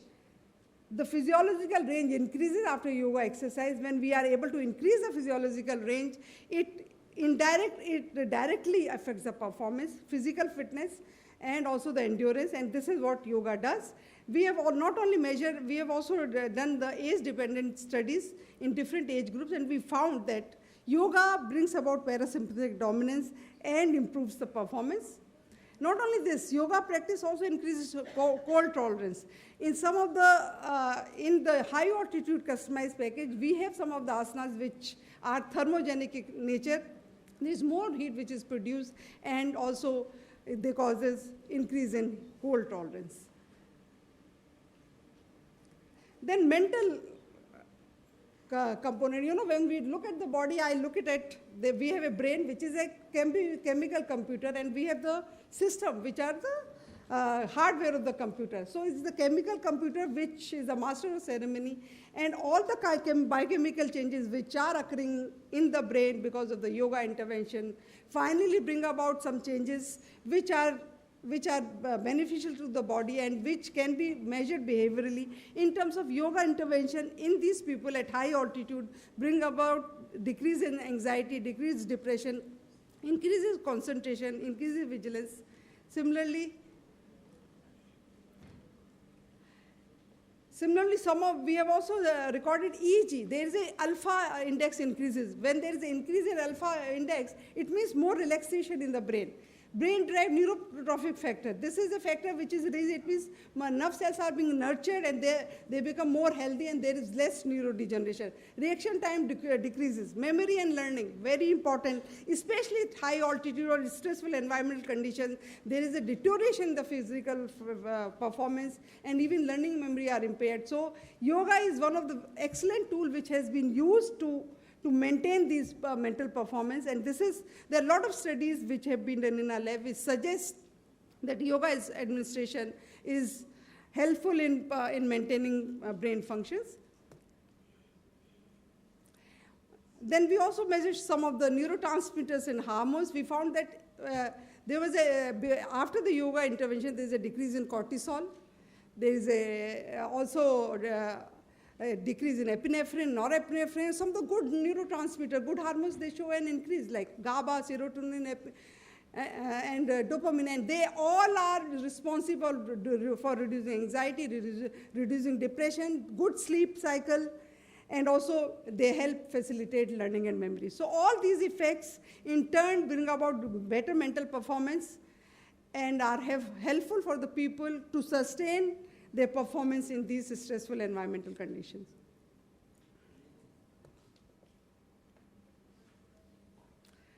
Then another thing which we have seen, yoga practice also reduces oxidative stress. It's a buzzword now. We always associate most of the neurodegenerative disease with oxidative stress.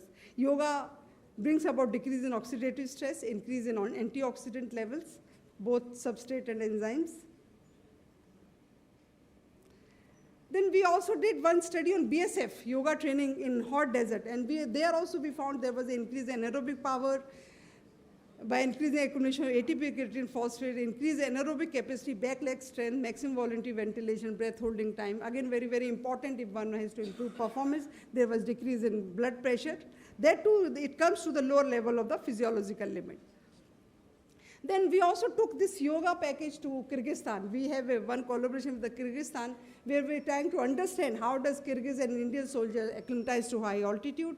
In this, again, we administered this module in the Kyrgyz soldiers and also with the Indian, and these are we have a station at Bishkek, which is at sea level, then we have two research stations. One is at Toa Ashu at 3,200 meters above mean sea level, where we were able to administer this yoga package.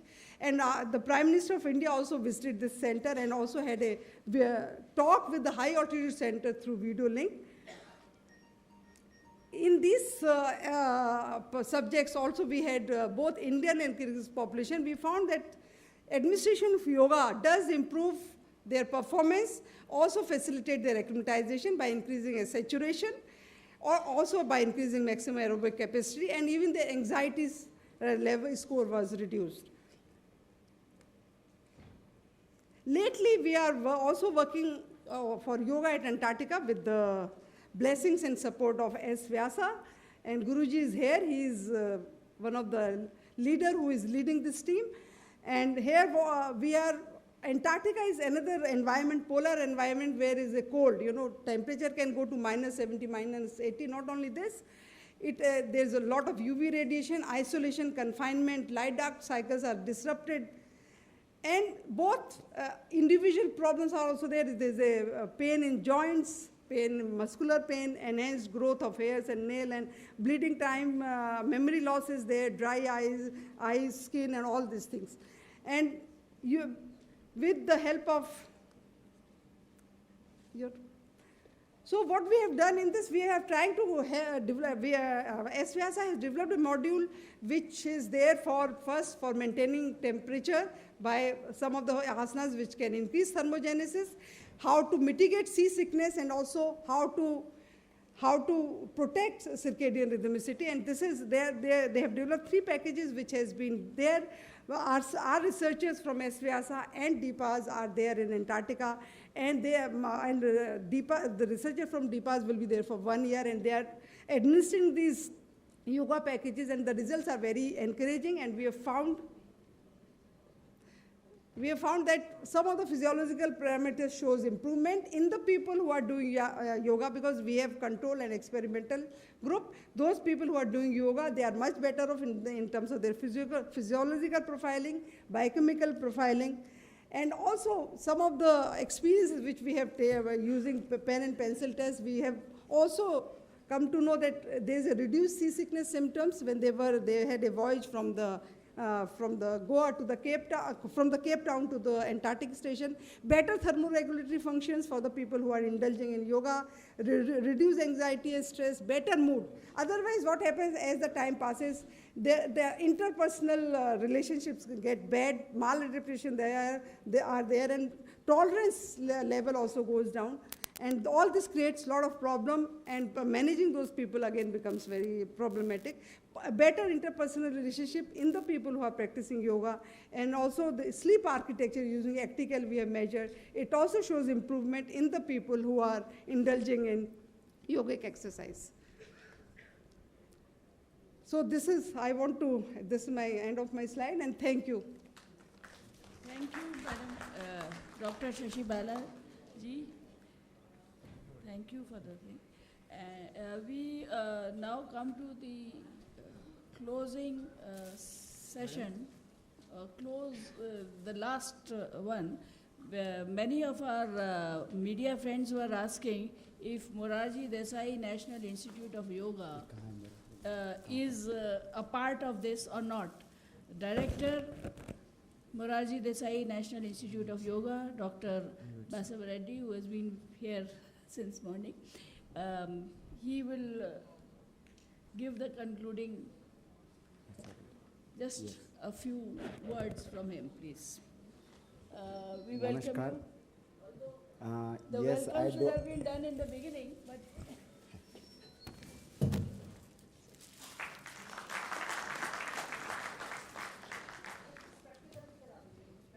Yes, I don't have the courage to.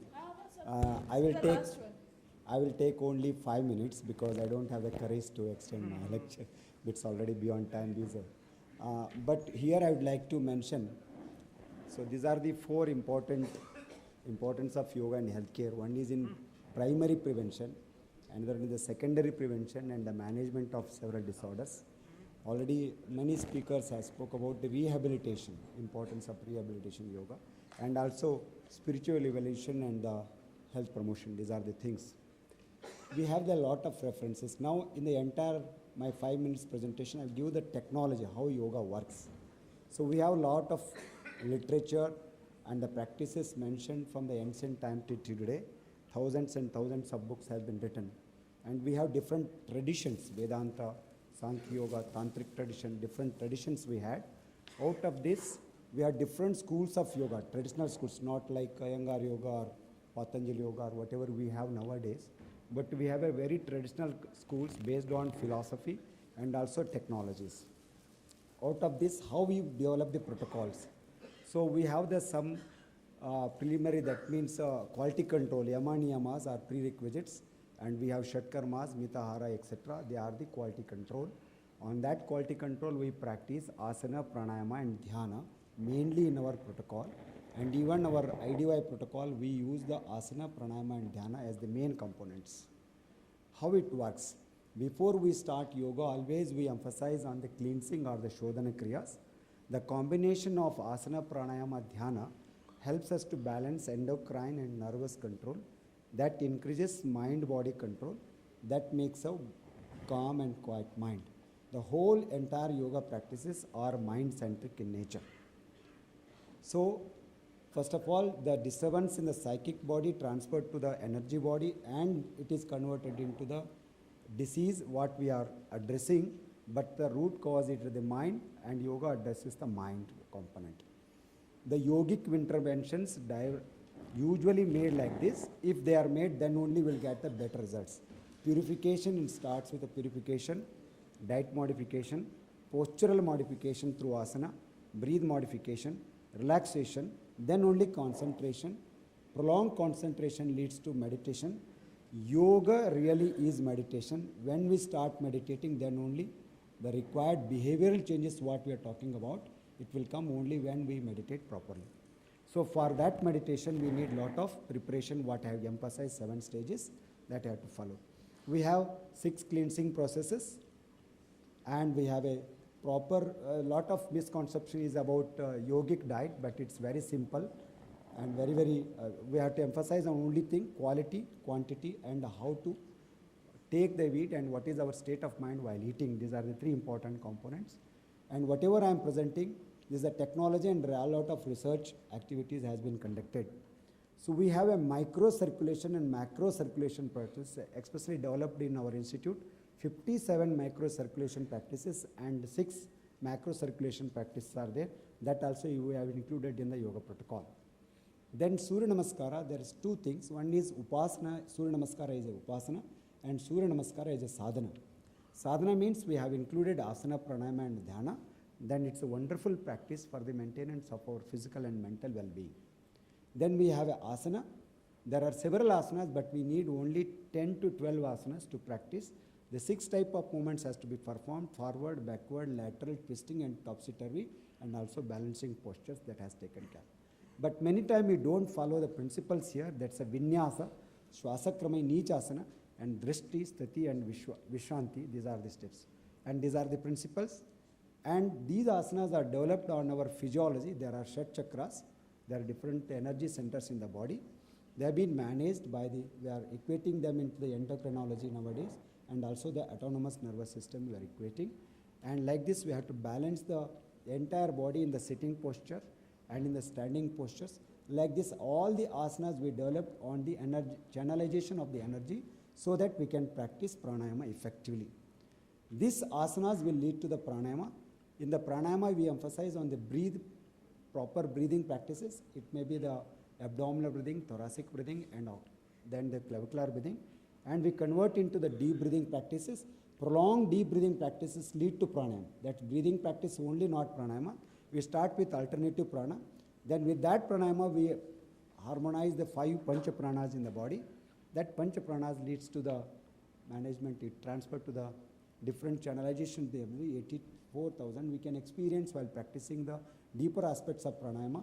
The science of yoga has emphasized on the channelization of these energies in the different parts of the body. It's called the marma points. Actually, the researcher also emphasized on the cardiovascular efficiency.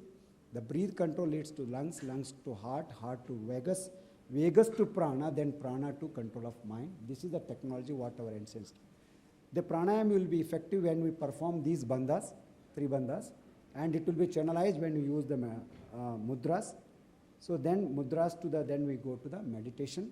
Meditation leads to, so a lot of these things. And even in meditation, nowadays we have different types of meditation, but yogic meditation starts with the cleansing processes and proper sitting posture. And the guru will give the proper mantra when you are qualified for that stage. Then ultimately meditation leads to the transcendent state. So these are the different studies has been conducted. So what is the symptom of your practicing yoga? Active and flexible body, calm and quiet mind, positive thinking, control over emotions, and most importantly, action in relaxation and blissful awareness. These are the qualities of the practice of yoga. And the protocol has been prepared in our IDY also. In the different yoga researches have been developed on the basis of the, what I said, the principles. And already there are different studies. Therapy models we developed on like this for diabetes mellitus, for the cardiovascular, and different models we developed like this. So already you have seen the physiological, biochemical, and all these researches. There are different institutions across the country, propagation and promotion of yoga, not only just the technology, but also conducting research. These are the institute. And even I'm happy many yoga legendaries have been contributed for the promotion. Our institute is also recognized by the WHO as a collaborative center. And these are the works done on the basis of tradition. But 3 things I always remember. For any tradition, there is a philosophy. Based on philosophy, there is a science. Science to the technology. What we are using is the application. That applications we have to spread across the globe. That needs a scientific validation. The entire session is to show how the research are conducted across the country and the globe. Thank you very much for your patience.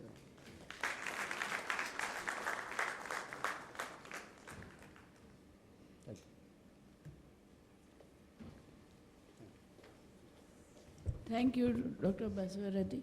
Do we have a live demo? Because we... 5 minutes, 10. Yes. 1 or 2, this thing, let's do that. We end with that. Yes. After that, after Dr. the live Rajvi, demo and participation, we can go to the 4th floor for lunch. Thank you. Yeah. Please call the TV channels who are outside. Dr. Rajvi is a senior teacher of Iyengar Yoga. You know, the Iyengar Yoga is very popular.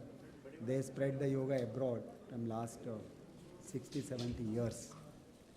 And I think so. She is now 50. Still you can see the skill, how she performs. Itna kafi. Okay, sir.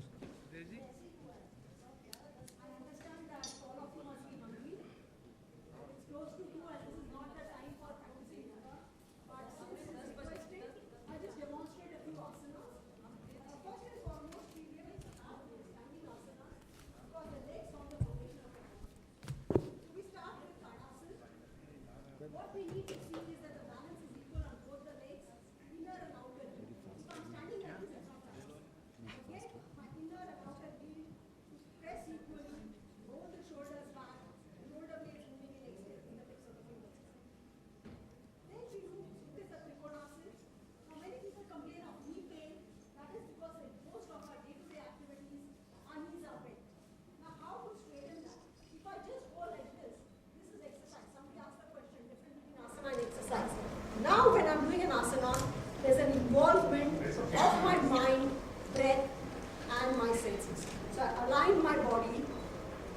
go down in such a manner that I do not lose the alignment of the body.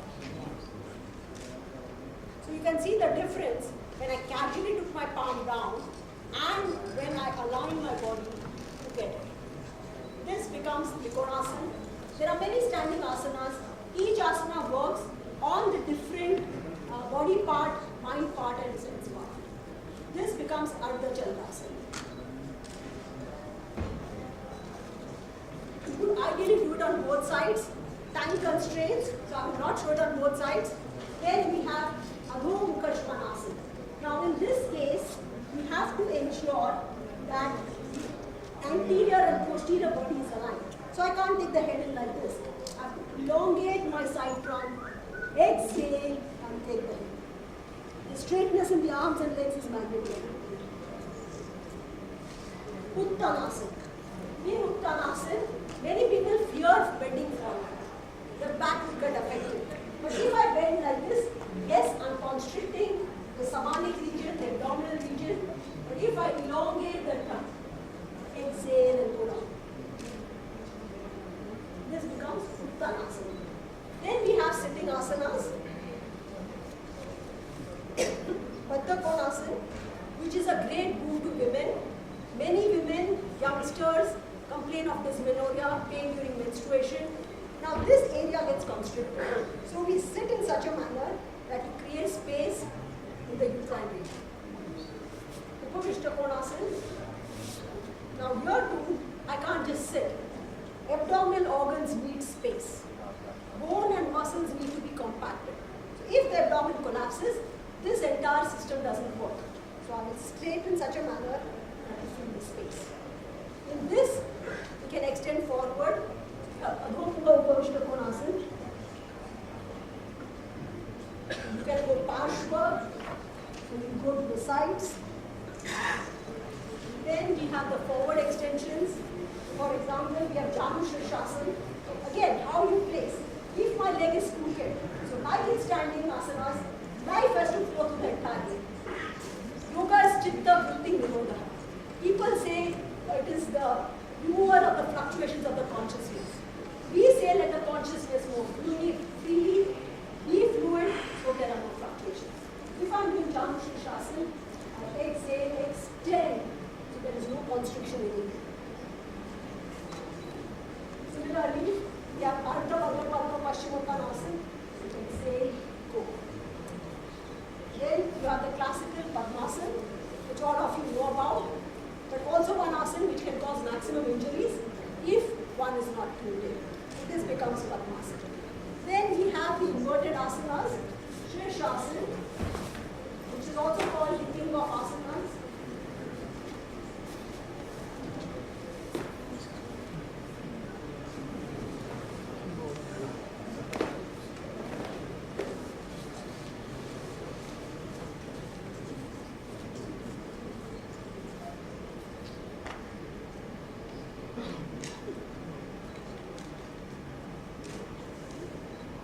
Shirshasana, the entire emphasis is in getting the alignment.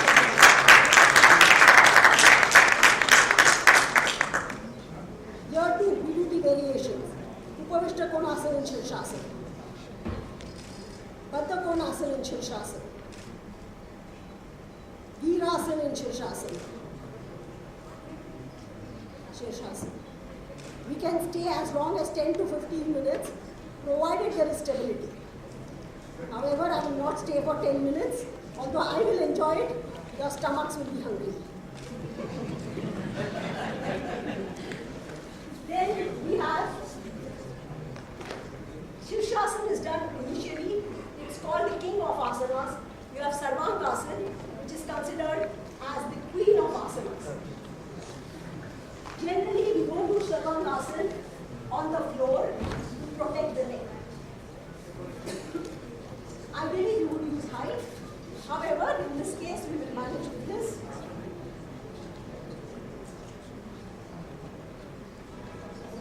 In Sarvangasana, it prepares you for pranayam, for giving you the Jananda Bandha.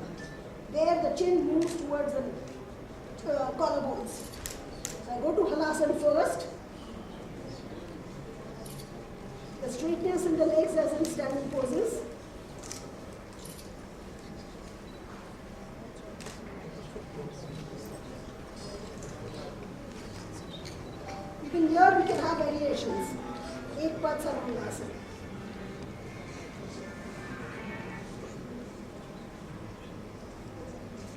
Bhujangasana, Pindasana, Pindasana.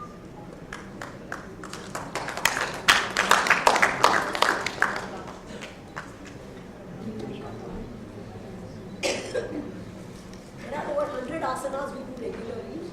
However, I do understand the value of time. We all have to go and report, so I will stop here. If any of you are interested in learning further, I have had discussions with many of the media friends, and they say that maybe the kind of work we do, we constantly have problems. I offer, whenever you are interested, we would be very happy to teach you. If you have any questions, you are welcome to ask. What's the time for asana?